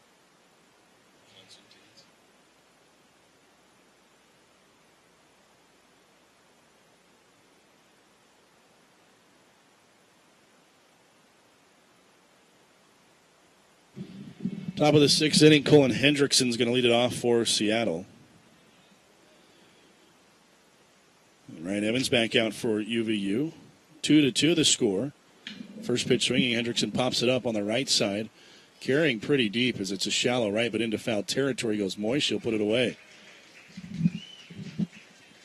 Just 3:14 down, or 3:12 down that line and right. And it jets back in, and Hendrickson nearly hit it to the warning track, but in foul territory, and Moish retires him on one pitch. Yeah, this ballpark is interesting. A lot of people are fooled by that 305 over there in right, and they think, oh, a short porch and right. But that short porch and right doesn't last long. Or left. You're talking about the one on left? Yeah, left. Yeah, you know what I meant.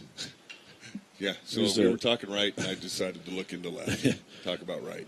But, yeah, the left field says 305 in the corner, and it's the corner literally only, and it starts out, and then it gets really big. Left field stays small for a little bit longer. And left center is very deep. Yeah, left center is 429 in left center. Here's a strike to Carpenter, and they count 0-2. I call it the Bermuda Triangle. Yeah, haven't seen many balls hit out where that National Guard sign is in left center. Seen a few guys hit him in BP, but 0-2 pitch misses up and away. It's hard to get it even a straightaway center. It's 408. Yeah, don't see many balls go out there. No. See a lot of foul balls that leave the yard down the line because even where it's 305, it jets back in foul territory. Yeah, so they leave the yard at like 260. So there's a breaking ball away, 2 balls and 2 strikes. So I think a lot of guys, I hit it out, but foul. Yeah, I jacked one, but dude, it was just like barely 2 feet foul. Yeah, that means would not have been a home run if it were fair. Literally 210, bro. 2-2 now to Carpenter. The pitch, ground ball, chopper towards the middle. Zoller to his left will field and throw 2 away. Well, I tell you what, though, the mannerisms of that shortstop remind me of a catcher that used to play here. Oh, yeah, his brother. Just the mannerisms. I'm like, Court, I know you can't play shortstop. And I think I'm correct in assuming that the Court couldn't play shortstop. I think even he would tell you he couldn't. Yeah, I know. So 2 outs, and now Finfer, the designated hitter. Evans, the windup, the pitch, the fastball on the outside corner, a strike, and it's 0-1. A start that means a lot to Ryan Evans, his final start at home.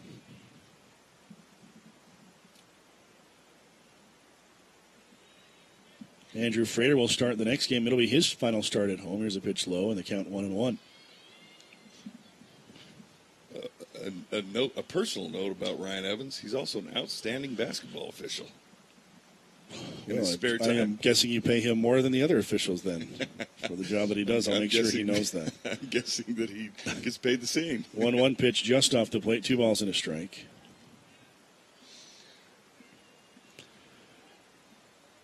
As is Devin Nelson. He's a good official? That's because he's from Spanish Fork. That's right. So he knows the rules. And Zach Fuller. Here's the 2-1 pitch. One and popped up down the left field line. This is going to be a long run for Andrus. There's trouble, and it's going to drop fair. Andrus will field it, and they got to play at second base. They got the runner. Oh. He's out. Oh, boy. Finfer just running hard the whole way, but Andrus did a great job getting that thing. They threw it and had Finfer by about 30 feet. Yeah, 25 feet. So he does get the hit, but he's thrown out. Another outfield assist for Andrus in Utah Valley. Near the top of the country in outfield assist, believe it or not. So it's 5.5 complete. 5.5 complete. The score still Utah Valley and Seattle tied at 2. The card gives you access to the UVU Library and Activity Center. In addition, cardholders can also get discount tickets to UVU sporting events and even 15% off UVU apparel at the bookstore. Other benefits include on-campus dining discounts or local restaurants, including Applebee's and Chili's, and discounts on UVU intramural registration fees and selected outdoor adventure center rentals. And the best part is, the card is free. Apply for the UVU Alumni Card online at uvualumni.org. You're my storyteller. You're my bucking bronco. You're my protector from closet monsters. You're my shoe tire. You're my macaroni and cheese maker. You're my Saturday morning cartoon buddy. You're my alley fixer. You're my catcher, pitcher, fielder, and coach. But if you get hurt at work, all that can change. So please be careful out there. Be careful out there. Please be careful. A message from Workers' Compensation Fund. Bottom of the 6th inning, Seth Rainier is going to lead it off for the Wolverines. Rainier 0 for 2. He reached in the first on an error, then flew out to center field. Will Dennis back out for Seattle. First pitch, a strike. Dennis has been very good at throwing strike 1. And as we know, getting ahead in the count is just so vital in pitching. Here he gets ahead now 0-2 as Rainier slaps it foul. And a very good pitch strike to ball ratio for Dennis. Came into the inning 67 pitches, so 69 pitches, now 49 strikes. So 49 strikes to 20 balls. Here's the 0-2 pitch. It's a ball away, 1-2. So he showed remarkable control and pretty good numbers on the year. Here's the pitch chopped towards first, and it rolls foul. Enter the game 38 strikeouts to 13 walks. Today, 1 strikeout, so 39 strikeouts on the year. There's no walks, so still 13 in that category. He has hit now 14 batters on the year, and that, I think, a result of that pitch from the left side that kind of runs in. Yeah, the run on his pitches, I can see how he'd hit a lot of guys. You're right here. Inside out's a pitch towards right field and right to the right fielder, Cray, for out number 1.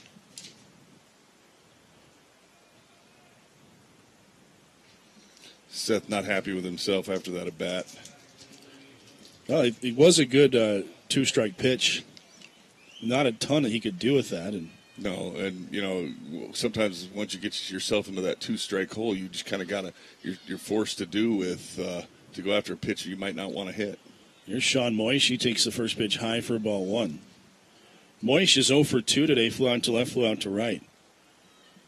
Still hitting from that right side against the left-hander, Dennis. Here's a pitch just off the plate. Pretty close, so they count 2-0. Well,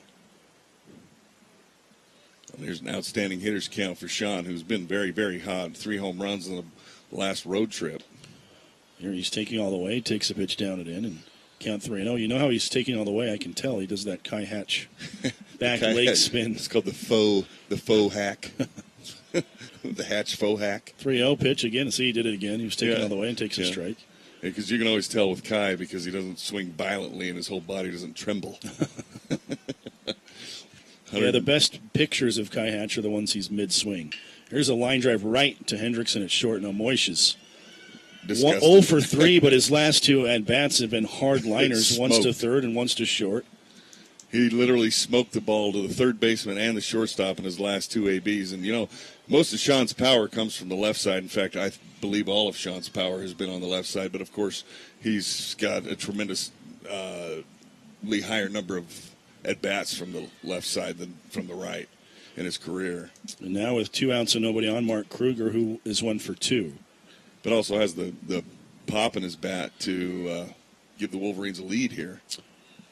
Breaking ball in for strike 1. Yesterday, Kruger just absolutely hit a monster home run to right. It was one of the bigger home runs I've seen to right in this ballpark ever. 0-1 pitch in there, a fastball for a strike, and it's 0-2. That's true. We don't see a lot of monster bombs to right here. And whether it's just a lack of left-handed hitting in college or what it is, or just a lack of left-handed power bats at UVU over the years. 0-2 pitch, breaking ball down and away. And Dennis is so far out on that with that arm angle that he's falling all the way off the mound. Well, what he's trying to do is give it the appearance that it's going to be on the outside corner and then run it away from Kruger so that he can't get it. There's the 1-2 pitch, chopped towards the middle, fielded over towards second by Anderchuk. The throw to first, pretty close, and just in time, though, to get Kruger. So the Wolverines go down in order in the bottom of the 6th. We're through 6, and we're still tied. It's 2-2 here on WolverineGreen.com. Stay ahead of the game. Know your opponent and understand your assets. Leveraging technology to manage the flow of information is key to the success of any business and organization. From multifunction copiers and printers to sophisticated software programs, Les Olson Company provides its partners with a full range of document management solutions backed by a veteran team of professionals. Rethink documents. Rethink information. Think Les Olson Company. Visit us online at lesolson.com or any of our 7 locations. Les Olson Company. Your business empowered. At Which, customization rules. Grab a bag, our signature red Sharpie, and customize your which, any which, way you want it. Choose from more than 50 superior sandwiches, all custom crafted with the freshest meats, cheese, and more than 60 toppings. Visit us online at www.whichwich.com. That's www.whichwich.com.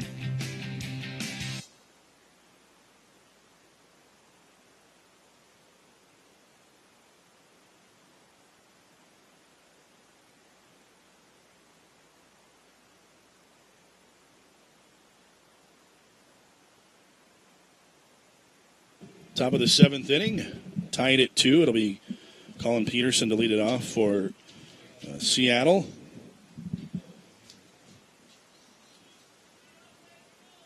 2-2 the score. 5 hits for the Redhawks, 4 for Utah Valley. Both starting pitchers still in the game. And the first pitch to Peterson from Ryan Evans is down and in for a ball. Evans coming into this inning, 81 pitches, 48 strikes. 1-0 to Peterson. Just off the plate inside. Yeah. Looked like a strike. And again, the delayed call on the home plate umpire has me guessing sometimes. Yeah, it doesn't give you much help. Here's the 2-0 pitch, and Peterson swinging a big cut there. He fouls it into the dirt. Peterson today has reached twice, base hit in the third, but then reached on an error in the fifth, and later was thrown out at the plate by Cade Andrus, who's got 2 outfield assists today. 2-1 count. The pitch is low, and it's 3-1. Evans with the walks, 1 walk today, 2 strikeouts. Starting here with the 8-9 hitters in the lineup, you really want to go ahead and get these guys out of the way. There's a strike of the knees and the count 3-2, and Peterson didn't like the call. He kind of tips his head back. He is a tall kid. 6'5", about $190, so. 3-2 pitch coming. Here it is, and it's chopped towards second. A high hop, and Bogdan actually leaves the ground to get it, but throws to first in time. And there's one away. You never know, an infield here that has kind of been beat up. You just never know where a ball might bounce. bounce. That's going to bounce. And with the natural surface and this ballpark does get a lot of use, and also with the weather here. I always say in Utah in March, April, and May, you never know if it's going to snow or be 85, and that's in the same hour. That's true. Here's the pitch now to Anderchuk with 1 out, nobody on. It's low for ball 1. Last week at New Mexico State, it was almost unbelievable the way the infield played. Riley White nearly lost his head twice. Here's the 1-0 pitch, hit in the air towards right center field, carrying fairly well, but in the park. It's a tough place to get it out here, and Brinkerhoff, plenty of space to spare, retires Anderchuk 2 away. Was it because of dry conditions out there? Or? So it's probably hard. The politically correct answer is that, it was dry conditions. What was the field? The field they need some work down there. I think they know it. Oh, okay. But the ground balls, a lot of weird hops on the weekend, and 2 to first. Both in the start, Andrew Frater had, so 2 of and they were both credited as hits, as they should have been. But 2 of the 4 hits that Frater gave up were bad hop hits to first base. Wow. So he pitched well. He did pitch well. He'll pitch tonight. He's thrown 2 consecutive complete games. One was a 7-inning, 10-run game, and it went over Northern Colorado. There's Chase Fields' first pitch of ball. There he swings and fouls it back. The appearances I've seen Andrew pitch in, he's been sharp. Apparently, I've missed a few where he wasn't as sharp, but I really like the UVU starters they've got this year. The 4 guys that they primarily have started, I like all of those guys. 1 ball, 1 strike to Fields. The pitch from Evans. He shows bunt and bunts it foul. So 1-2 the count. Well, Danny Bettis, the guy who started yesterday, when he's throwing strikes, he's probably as good as anybody in the conference. A fastball at 92 a few times yesterday. And when he's thrown the strikes, he's had success. He shut out the top team in the WAC 6-0 on the road. Here's the 1-2 pitch to Fields. He swings and grounds it towards third. Callis to his left, drops it, picks it up, throws to first just in time. Outstanding job there by Callis. It wasn't real sharply hit, and he came across, didn't get in his glove cleanly, but grabbed it with his bare hand and made a strong throw across. And knowing that it was Fields running, and he had to get it quickly. So Stretch time from Orem at 7th inning stretch in game 1 of this doubleheader. We are tied at 2 as we head to the bottom of the 7th next here on WolverineGreen.com. Dude, I finally checked out Wolverine Crossing, that huge property everybody's talking about. They have fully furnished rooms, come with huge flat-screen TVs. They do roommate matching, monthly events, huge pools, and a gigantic 18-person hot tub. So you're telling me we found our housing for next year? Heck yes. Hashtag sweet. Hashtag sign me up. Call today to be part of the pack. 801-431-0000 or visit WolverineCrossing.com. Wolverine Crossing is a proud sponsor of UVU Athletics. Wolverine Crossing. Student living redefined.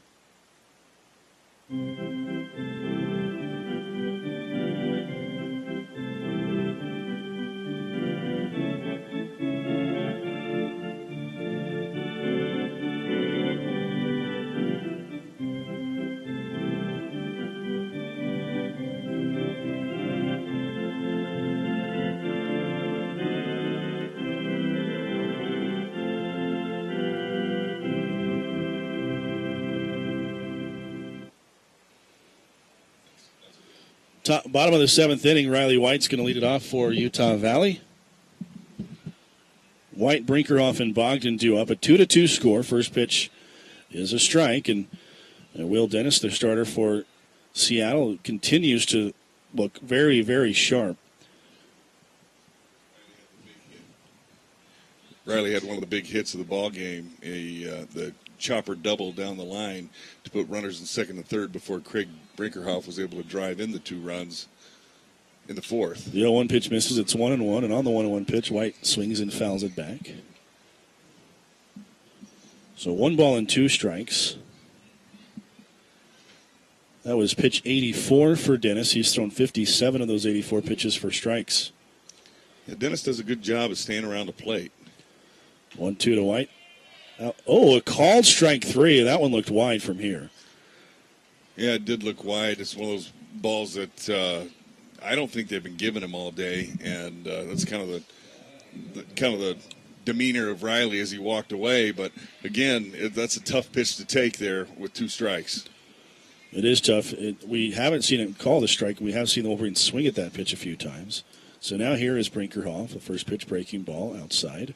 And Brinkerhoff, again, another guy that has the ability to go ahead and put the Wolverines into a lead here with 1 swing. There's the 1-0 pitch. He's out in front and bounces it foul. I didn't see the gun on that pitch. I'm not sure the gun's working. It seems to kind of pick and choose, Clint. Well, typically, Dennis has been about 81 with the fastball and 72, 73 with the curve and the change. Here's a fastball away, and it's on the outside corner strike. It's 1-2. And it was not working. It didn't show up that time, but that was about the 81, 82 mile an hour fastball. That might have been the 82. I thought there was a little zip on that one. Here is swing and a miss on a changeup that runs in on the hands, and Dennis has back-to-back strikeouts. Right there, that was just an outstanding pitch. I think Brinkerhoff recognized that he just couldn't stay back on it quite enough. And considering the last at-bat, he got that fastball in that he was able to drive into the gap for the double. This time, Dennis craftily came in with the changeup in on his hands, and he wasn't able to stay back. And here's Bogdan, and a fastball that runs too far in on Grayson. So 1-0 the count to Bogdan. He was 0 for 2 today.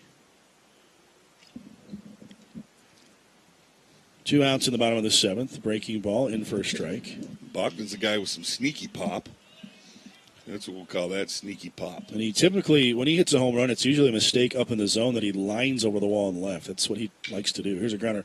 Sharply hit, but high hop to Carpenter at third, and an easy play for him. He'll throw across and retire the side. A quick 1-2-3 7th inning for Dennis.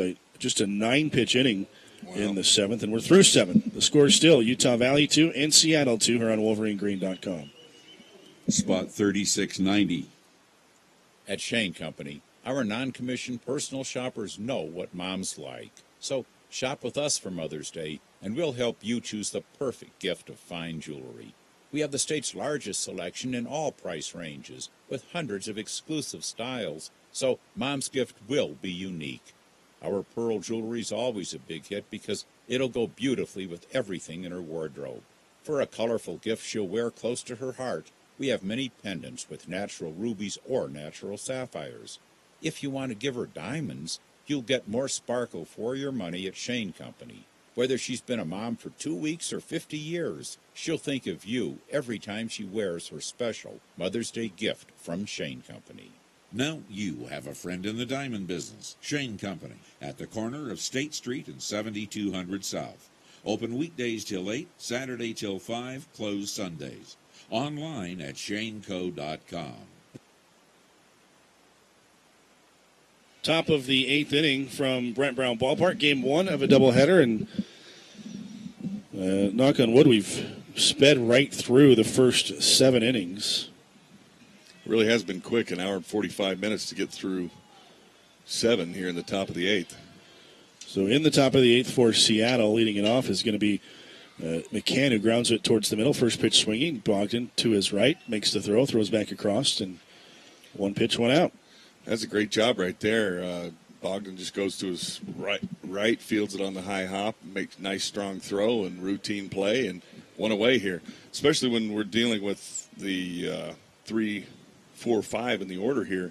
All these kids hitting above 300 on the year, and 2 of those, Olson and Hendrickson. Olson here now takes strike 1 down the middle. This is Cray now. Oh, this is Cray. My bad. Okay, McCann was the guy who we just saw. Okay, but these, so Cray, Olson, and Hendrickson here are the real danger part of the order. So keeping a runner off in front of them is big here. Pitch misses away, 1 ball, 1 strike, and Cray's only hitting .368. Yeah, so he's had a bad day, so his average went down. Was he 0 for 2 or? He's 1 for 3 today. Oh, 1 so for 3. He goes 1 for 3 and his average drops. That means I know, that's what I'm saying. That means Here's a grounder towards White. Hit hard, but Riley fields the ball and protects his face with that glove and will take it himself. Good play by Riley, staying down on that ball, and then as it took the high hop, just to be able to come up and, like you said, self-preservation and make a nice play. So 2 outs in the inning, and here is Brian Olson. So just 4 pitches to get 2 outs already for Evans in this inning. And the pitch misses wide, 1-0. We've kind of had quick innings, except the bottom of the 4th and the top of the 5th, where we had some activity, but otherwise kind of cruised through the ball game here. Knock on wood again. 1 ball, no strikes. The pitch down and away, 2-0. Which is no fun. I like those the old days with the 35 hits. And I don't know about that. In a double on a double header day, it's always quick to move things along. I know. I'm giving you grief. I remember doing 7 hours on the radio with you once. Well, I remember my first year doing the broadcast here at 2005 season at Washington State. I think it was like an 18-14 game in the second game of a doubleheader, and I was alone by myself. And I think at one point it was like strike, ball. There's a guy up. Ball. There's a guy in red. He's hitting. Yeah. There's a guy in green. He's hitting. 2-0 pitch popped up. Shallow center field. Brinkeroff coasting in. I guess carried a little more than I thought it would, but Craig there to make the catch. And Evans has a 1-2-3, top of the 8th. 7.5 complete. Utah Valley 2 and Seattle 2. Beach Patrol, we have a 418 in progress. 10-4, we're on the scene. Son, there's no grilling permitted on this beach. Whoa, I didn't make this. It's Costa Vida's fresh grilled chicken burrito. Do I look like a rent-a-cop? Well, when I see layers of freshly grilled chicken, cilantro lime rice, and a warm handcrafted tortilla, I know they must have been grilled on my beach. But you smell that, Rookie? Roasted green chili sauce? You making signature sauce on my beach? No. Rookie, you buying this? Captain, I bought last time. Taste summer. Escape to Costa Vida. Congratulations, Wolverines, on your inaugural season in the WAC. Let's celebrate at the Fairfield Inn by Marriott Provo Orem in their newly remodeled rooms, lobby, and gym, plus their friendly staff and the fastest internet in Utah Valley. The Fairfield Inn by Marriott hotels are #1 in the world in customer satisfaction, and they're the best value in the Valley, with a great rate of $79 per room per night for faculty, staff, and students. Restrictions may apply. Call today for details and to reserve your room. 801-377-9500. Captain Sorensen here for... Back for the bottom of the 8th here. The Wolverines tied with Seattle, 2-2. Josh Kalunke with Clint Berge bringing you Wolverine Baseball live here this afternoon on Senior Day. Game 1 of a doubleheader. It's 2-2, and Bo Callis will lead it off for the Wolverines, the third baseman out of Salt Lake City, with Dennis continuing on the mound.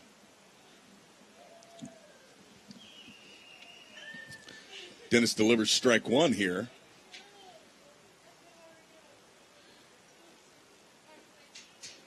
Callis able to check his swing, and they say that he did go. Didn't look to me as though he did. But now he finds himself in an 0-2 hole. Dennis continues to pound the zone and has been very effective all day long, as the 4 hits, 2 runs for the Wolverines in 7 complete innings show. Callis fouls that off and stays alive here, continues 0-2. Pitch on the way outside as Dennis falls way off the mound, and that is ball 1. Callis continues to battle in his sophomore season. And again, Dennis comes way outside with the ball bouncing in the dirt. Now 2-2. Those are pretty simple takes for Callis to get the count back even here. Dennis checks his sign and he's into the delivery. Swung on and hit well into center field. That's going to be a base hit. Bo Callis continues to come up with big hits here in the last couple of weeks for the Wolverines. Battled back from an 0-2 count there and was able to get a pitch out over the plate and get his arms extended and drive it right into center field and give the Wolverines a base runner here for Cam Zollinger, who obviously here is going to be looking to bunt. Callis with average speed. Zollinger turns the bunt, and the pitch is in and hits him on the, looks like maybe the ankle, as he could not have gotten out of the way of that ball if he tried. And now the Wolverines are really cooking. Nobody out. Runners on first and second as Callis advances to second base. Zollinger at first, and that's going to bring up Cade Andrus, the leadoff man. And obviously, again, we're going to be looking at a bunt situation here. And Andrus, who does run well, very athletic left fielder, could be looking to bunt.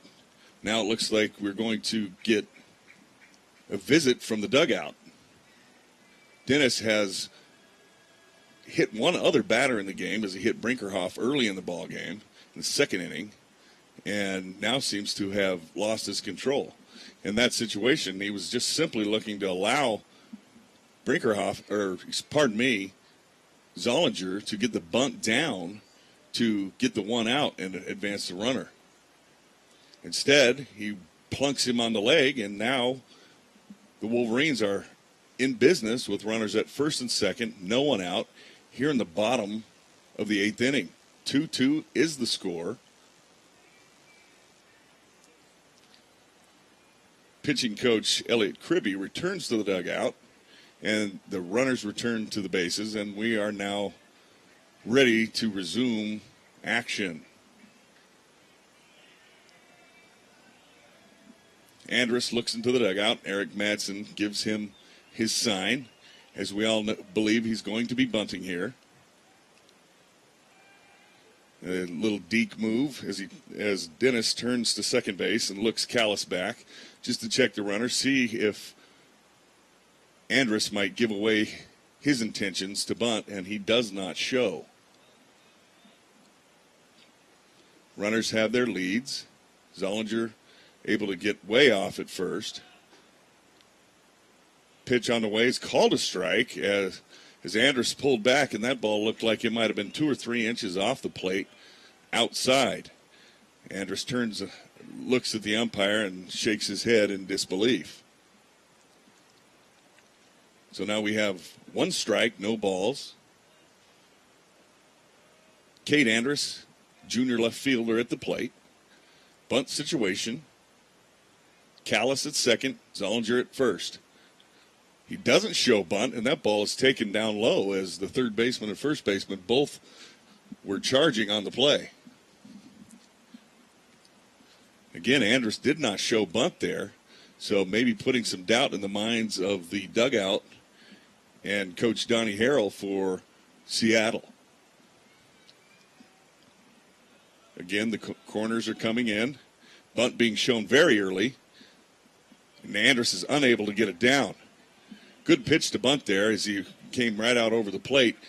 Dennis did his job of just throwing a strike there to try to get the out, and unable to get it down as it kind of went off the bottom of his bat and then off the plate is Andrus. So he finds himself in the hole, 1 ball, 2 strikes.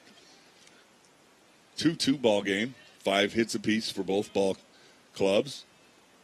Callis gets his lead from second, Zollinger from first. Dennis pitches on the way and is slapped into play, and that's going to be trouble. And he's safe at first base. So now, that outside pitch that they've been calling a strike all day, Andrus went ahead and slapped into play with his speed.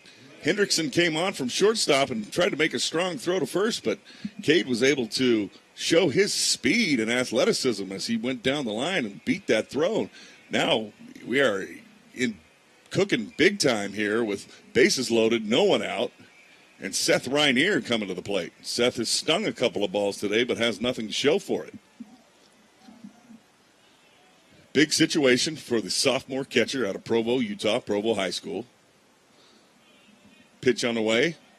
Goodness sakes, looked like the pitch that he's been calling a strike all day on the outside half, and he did not flinch, and it is ball 1. That ball comes in, and it is a fastball in the inner half, 82 miles an hour, and it is now 1-1 on Reinier. Callis, who singled hard up the middle at third. Zollinger hit by a pitch at second, and an infield single by Andrus. That ball smoked up the middle, and it's through. Here comes Callis. He's safe. The throw from center field is not going to be cut off, and Zollinger scores. So big-time clutch base hit by the sophomore catcher from Provo High School, Seth Reinier. Drives the ball back through the middle. Diving play by the shortstop, who looks like he's possibly shaken up a little bit, and it gets through to the center fielder, who is unable to come up and make a throw to the plate to get the second runner, as Callis and Zollinger both score from second and third. Wolverines now take the lead 4-2. Big time, bottom of the 8th. This is the kind of play that the Wolverines have been looking for all day, and they get it from their catcher. That's going to leave Andrus, who runs very well at second base. Still nobody out, first and second. And it brings up the number 3 hitter in the lineup, the veteran, senior, Sean Moish. Still hitting from the right side, and Dennis still on the mound as he delivers ball 1. There's now action in the pen, as up throwing is a big right-hander, or maybe a medium-sized right-hander down in the bullpen. I cannot see his number for Seattle.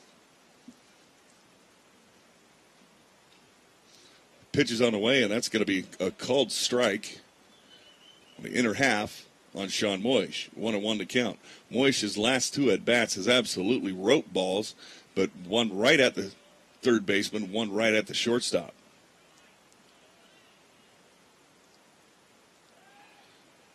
Dennis dekes the runner back. Andrus, not fooled, goes back. Andrus takes his lead. He's infield single. That ball is well hit into left field, but it's not going to move the runners up. It's actually Andrus makes a move, and he is going to move up. Good piece of base running. I didn't think it was hit deep enough to move the runners up as the center fielder came over, and Fields took the ball from Peterson, the left fielder, and was able to make the catch and make a strong throw, but it was cut as Andrus again, and he's shown it all day today, his speed and athleticism as he just, without hesitation, advanced from second to third, and then Reinier, with the smart play, follows him to second base. That's going to leave the Wolverines in a position where Mark Kruger comes to the plate, the designated hitter. He's got good power and good numbers all year long, and he's going to be intentionally walked here. So Dennis is intentionally walking the left-hander, which is interesting because it is lefty-on-lefty matchup. However, Kruger has singled against him today and has looked good at the plate all day long. So we do the gratuitous 4 balls pitch out, and now with the bases loaded and 1 out, Riley White, who doubled earlier in the ball game, is now at the plate. Riley, a senior out of Pleasant Grove High School here in Utah Valley, has been clutch throughout his career and comes up. So the first baseman is at the plate here with Andrus at third, Ryanier at second, 4-2 ball game. Wolverines lead. And again, there's the pitch on the outside corner that is called a ball that literally has been being called a strike all day long. And Dennis has been very frustrated this inning as he's not been able to get that call. There's a swing and a pop out of play by White. Dennis, without being able to get that call on that outside half, has just really struggled with having to come across the white of the plate and has been in trouble this inning. 4-2, Wolverines. That ball's inside and fouled off the inside of the foot of White. So he's now behind 2-1. Again, Andrus, who had the infield single earlier to load the bases, is at third. Ryanier, the catcher, 2 RBI singles smoked through the middle at second base, and Kruger intentionally walked at first. Moist, the batter, swung on and hit well into the gap. Outfielders converging. The center fielder has it. That's going to be enough to score on the sacrifice fly. And Sean Moist gets the job done to advance the lead to 5. Or pardon me, that was Riley White, and I apologize for that. Moist had just moved the runners up before the intentional walk. So Riley White does this. Riley White, the senior, goes ahead and sacrifice fly, scoring Andrus with his speed. Absolutely no chance to get him. And Ryanier moves up to third base on the play. Kruger remains at first, and now Donnie Harrell looks like he's going to pull the plug on this one. So with the Wolverines leading 5-2, they're going to make a pitching change, and they're going to go to the right-hander. And I'm not sure who the right-hander is yet. I've been unable to see his number.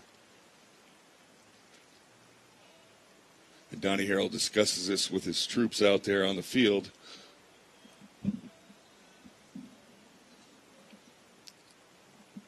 Wolverines came into the inning with a 2-2 tie ball game and have been able to put together an outstanding inning that started off with a Bo Callis single, followed by a Cam Zollinger hit by pitch. Cade Andrus then was able to reach first on an infield hit, a chopper that he used his speed to get to first base on, loading the bases. Seth Ryanier then drove a ball through the middle to make the score 4-2, and a 2 RBI single by him. Sean Moist then came and hit a fly ball that advanced the runners to second and third. Mark Kruger was then intentionally walked to load the bases, put the double play in order, but Riley White, the senior, was able to hit a ball in right center field that was scored Andrus to make the score 5-2 on the sacrifice fly. A big right-hander warming up now. Looks to be number 40. This number 40, Ted Hammond. He's a sophomore, a 6'2", 185-pounder out of Shoreline, Washington, Shorecrest High School. I'm unable to reach his numbers at the moment, and I'm looking for them in my partners. There, I found them. Would have to excuse my partner, Clint Berge, had to attend to some other business as the sports information director at the school. The softball team today reached the NCAA tournament to be the first team in the NCAA lifetime of the school, the first team to make a tournament. They were able to run the table after reaching the tournament with just 13 wins on the season and to advance to a 17-40 record and a trip to play probably a number one seed somewhere in the NCAA tournament. Congratulations to the softball team here at Utah Valley. Ted Hammond comes in with a 3.26 ERA. He's 2-1 on the year. He's appeared in 9 games and started 2, but he's eaten up a lot of innings for the Red Hawks. He's 37.1 innings pitched and struck out 20 in that time. Opponents are hitting just 280 against Hammond, so a guy that needs to come in here and retire Brinkerhoff, the right-hander here. Brinkerhoff steps in, men on first and third. That ball is in the dirt, well read by Kruger, and he advances to second base. Now, this is a big, even bigger at-bat here for Brinkerhoff as he's got 2 men in scoring positions with 2 outs. The way Ryan Evans has pitched, a 3-run lead is big, but a 5-run lead would be huge. Pitch on the way, and it's swung on, and it's going to get through the left-hand side. It's not well hit, but it's going to get through, and Kruger's going to come all the way hard from second base and score without a problem. Peterson bobbled it slightly and left, but the ball was not hit well enough to get to him quickly enough to have an opportunity to get through. So a great job by Craig Brinkerhoff. The sophomore from Kanab was able to drive it through the 5-hole over there on the left-hand side. No chance for a play, and coming hard all the way was Kruger with 2 outs and scoring, easily standing up. Brings the score to 7-2. Wolverines have 4 hits in the inning. They had 4 hits in the ball game coming into the inning. So Ted Hammond comes in and gives up the single that scored the 2 runs that Dennis is responsible for. And that brings up Grayson Bogdan. Grayson has a hack at the first pitch, or the second pitch, and it's 1-1 is the count. Grayson's a sophomore from Bluffdale, Riverton High School. Pitch on the way. That's down, and it's in the dirt, and the catcher can't handle it cleanly. And Brinkerhoff reading the ball in the dirt well again. Wolverines have done a great job tonight of reading the ball in the dirt and taking the extra base. So Brinkerhoff reading ball in the dirt all the way. Catcher was able to secure it quickly, but unable to throw him out. Olsen, the catcher, has done a good job. There's another ball low. That brings the count to 3-1. Another big at-bat here to tack on possibly another run for the Wolverines. A good hitter's count for Bogdan. Bogdan came into the ball game hitting .272. So a dangerous guy here in this position. He has driven in 23 on the year as well. 21 on the year as well. He'd like to make that 22 here. As I was saying before, Olsen, the catcher for the Red Hawks, has done a nice job tonight just as he's been beaten to death by balls in the dirt.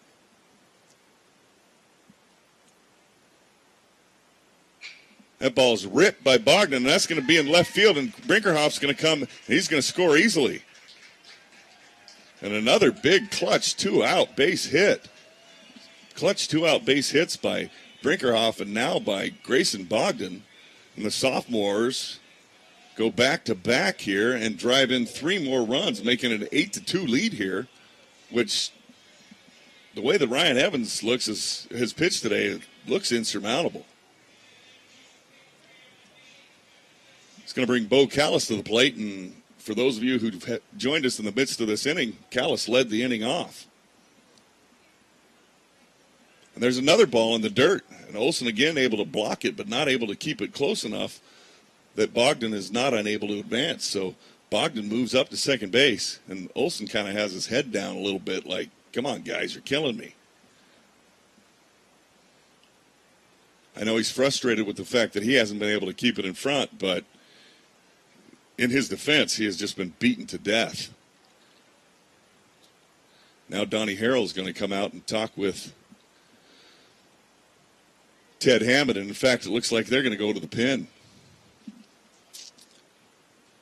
And we're going to have another pitching change here as the Wolverines have put up 5 hits and 6 runs here in the inning. I'll try to catch the number of the young man coming in. That's number 22 for the Redhawks. His name is Austin Hansen. He's a right-hander, 6'2", 195 pounds, from Mukilteo, Washington, Kamiak High School. That's a short outing for Ted Hammond, and he does not look pleased as he exits the field. Hansen, look at the numbers on him. Austin has a 9.3 ERA on the season, and he's 0-1. He's made 10 appearances and started 4 games. Teams are hitting .383 against him this year, and he's given up just 1 home run. The right-hander kind of comes from the 3-quarter spot, a lot like the starter Dennis, but from the other side. So maybe the same type of velocity as well, but another pitching change here, second one of the inning. We're also going to have a change at shortstop and possibly at second base as well. So a couple of moves. As on the base hit earlier in the inning by Seth Rainier that went up the middle, there was a dive by Hendrickson, the shortstop, that he looked shaken up on, and maybe he was, as we have a replacement now in for him, and I'm unable to see the number of that young man at this point.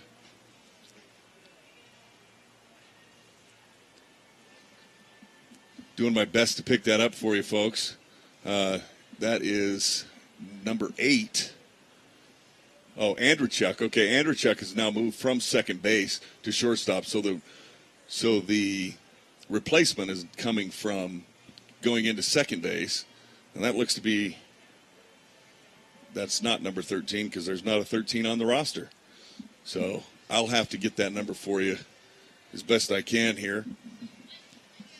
Now I see why some of my other colleagues use binoculars in this situation, because I cannot see the front number on the replacement at second base. Okay, this is going to bring up Bo Callis as resume action. He's going to face Austin Hansen here, the right-hander for the Redhawks. 8-2 ball game. Bottom of the 8th. 2 outs. 1-1 the count. On second base is Grayson Bogdan, who had an RBI single earlier in the inning before the pitching change. Callis stands in. Hansen dekes the runner back to second base, just letting him know he knows he's there. Callis started the inning off with a base hit. Swings and misses here on a 69-mile-an-hour curveball that I don't believe that he saw the spin on that one, folks. A little frustrated with himself. That's the first off-speed we've seen from Hansen. Obviously just 2 pitches, but fooled was Callis. There's another off-speed pitch on the outside half, and again, Olsen blocking the ball in the dirt.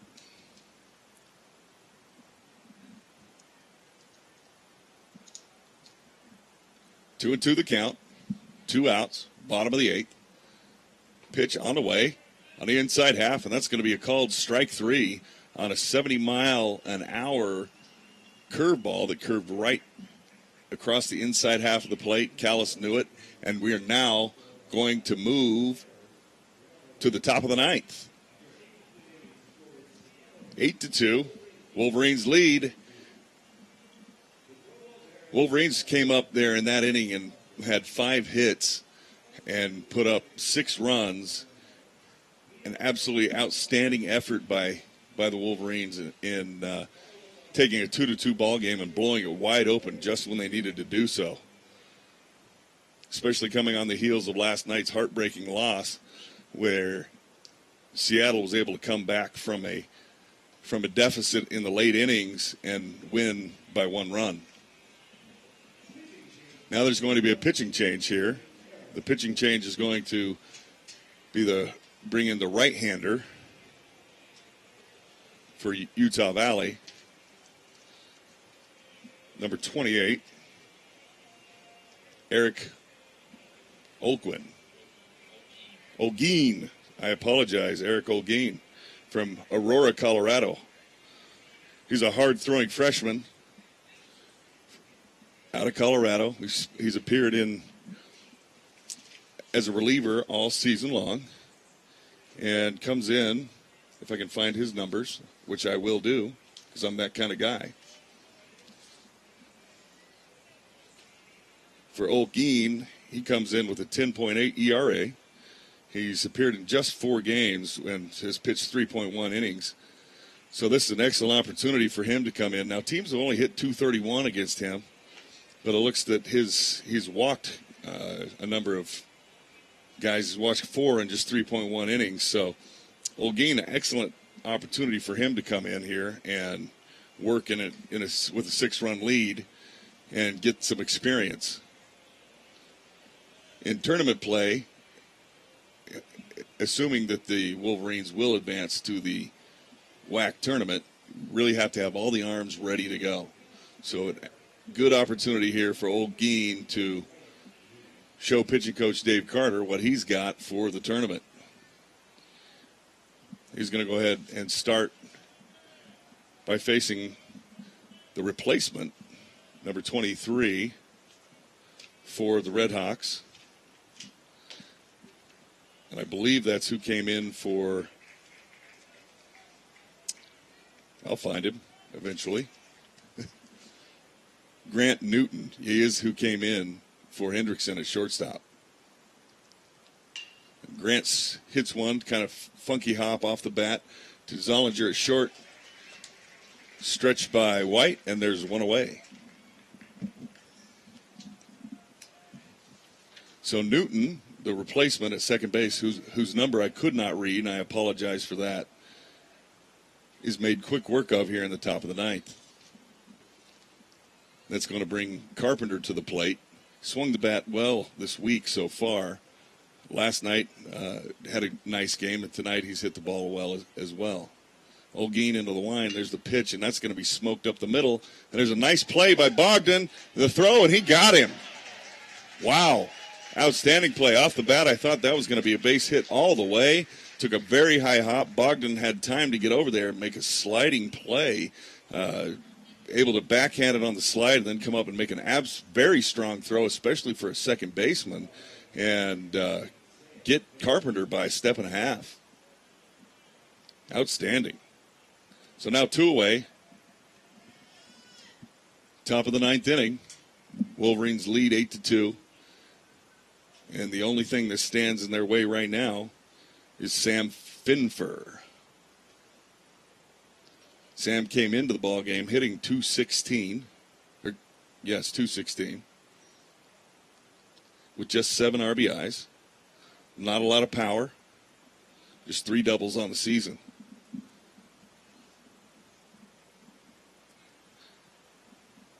He is a difficult man to strike out. He's only struck out 10 times on the year as he takes ball 2. So Olguin has himself in trouble here. 2-0. With 2 outs. Top of the 9th. Ball's fouled down the line as Olguin comes back to get strike 1. 2 balls, 1 strike. Sam Finfer at the plate. Eric Olguin, the freshman, out of Aurora, Colorado, on the mound. Wolverines up 8-2. Trying to finish off what would be a win in the game 1 of a doubleheader on senior day. Pitch is on the way, and that looks Looks like a strike. We've talked about the delayed call by the umpire all day long, and that one again I didn't want to say until he went ahead and committed to it. So now Olguin's back even, 2-2. Big pitch on the way. Finfer for the Redhawks, Olguin for the Wolverines. The ball is down in the dirt. Good play by Rainier to keep it in front, but it's not a swing. Checked his swing, and it was pretty clear that he did check his swing there, with the Wolverines taking the gratuitous appeal to the third base umpire. It evens the count up here, 3-2, 2 outs. Not a lot of pressure on Olguin, a lot of pressure on Finfer. Finfer would be the final out of the ball game, and Finfer would also just be one base runner with a 6-run lead for Olguin. Pitch is on the way. Good pitch, well hit to center field, and he's not going to get to it. Brinkerhoff's not going to get to it, lets it land in front. That's a base hit. Good job by Brinkerhoff not trying to come in and dive for that ball with a big lead. You just want to keep that runner at first base. And good job by Finfer. He just took that pitch and lined it up the middle, hit it right back through the middle for a base hit. Good job by Olguin as well to go ahead and come back with a strike on a 3-2 count. You don't want to walk him, make him put it in play. And that's going to bring up the number 8 hitter in the lineup, Colin Peterson, hitting just .243 on the year. And he swings through the first pitch, and that's strike one. Peterson, not a regular everyday player. He's only started 10 ball games, so this is definitely the guy they want to go ahead and go after here. Olguin gets ahead with 2 outs with an 8-2 lead, top 9. That ball's chopped towards right, and it's not going to work out for the Wolverines as Bogdan was able to get to it, but I don't know what they're going to score that, but I would probably go ahead and score it a base hit. It was not well hit, but he kind of hit it right in the right place so that Bogdan had to make a nice play to be able to backhand and then make a throw. So it is ruled a hit here. And so an infield hit by Peterson, who comes through, being a non-everyday player, does a great job of continuing the inning for the Redhawks. He just kind of actually got jammed a little bit, but was able to just kind of muscle it to the right side. And Bogdan, who was able to make the play up the middle on the hard hit ball, wasn't able to get to it in short right field and field it cleanly. So now Andreychuk will come to the plate. Again, 2 outs, top 9, 6-run lead for the Wolverines. And Olguin on the first pitch hits him dead in the middle of the back. 88-mile-an-hour fastball right in the middle of the back as a tennis ball flies on the field from somewhere, and nobody knows where. So, interesting play. The tennis ball flies on behind the batter, and the batter gets hit in the back with an 88-mile-an-hour fastball, which I don't think tickled. So that's going to bring the top of the order to the plate.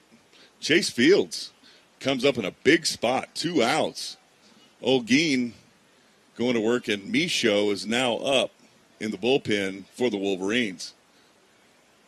There's an 87-mile-an-hour fastball delivered by Olguin over the inside half of the plate, called strike one against Fields. Fields, the tough center fielder, hitting .312. Fleet of foot. Difficult out if he puts the ball in play. Olguin delivers. That ball is a strike 2. An off-speed delivery at 73 that seemed to freeze Fields. And now, with 2 outs and 2 strikes, Fields will battle for the Redhawks live for Game 1. 8-2, 2 strikes, 2 outs. That ball is chopped. It's a slow roller. Fields runs well. Bogdan comes and gets it and makes the play. So the Wolverines Eric Olguin made it kind of interesting there, as Redhawks had a couple of hits and a hit batter in the top of the ninth, but were unable to come up with any runs to break into the lead of the Wolverines, who came up with 6 runs in the bottom of the 8th to advance to the win. Big win for the Wolverines, and that cuts their magic number down to just 1 ball game for the WAC tournament. Again, the Wolverines, the win by Ryan Evans, and the big inning, the 8th inning, bottom of the 8th, where they put up 6 runs to break open a 2-2 ball game, hit through the lineup with Bo Callis starting things off with a base hit, and Rainier coming up with a big 2-run single, as well as a 2-run single by Craig Brinkerhoff, highlighted the big inning. So, again, the final score, 8-2, Wolverines victorious in Game 1. We'll see you back in about a half an hour for Game 2.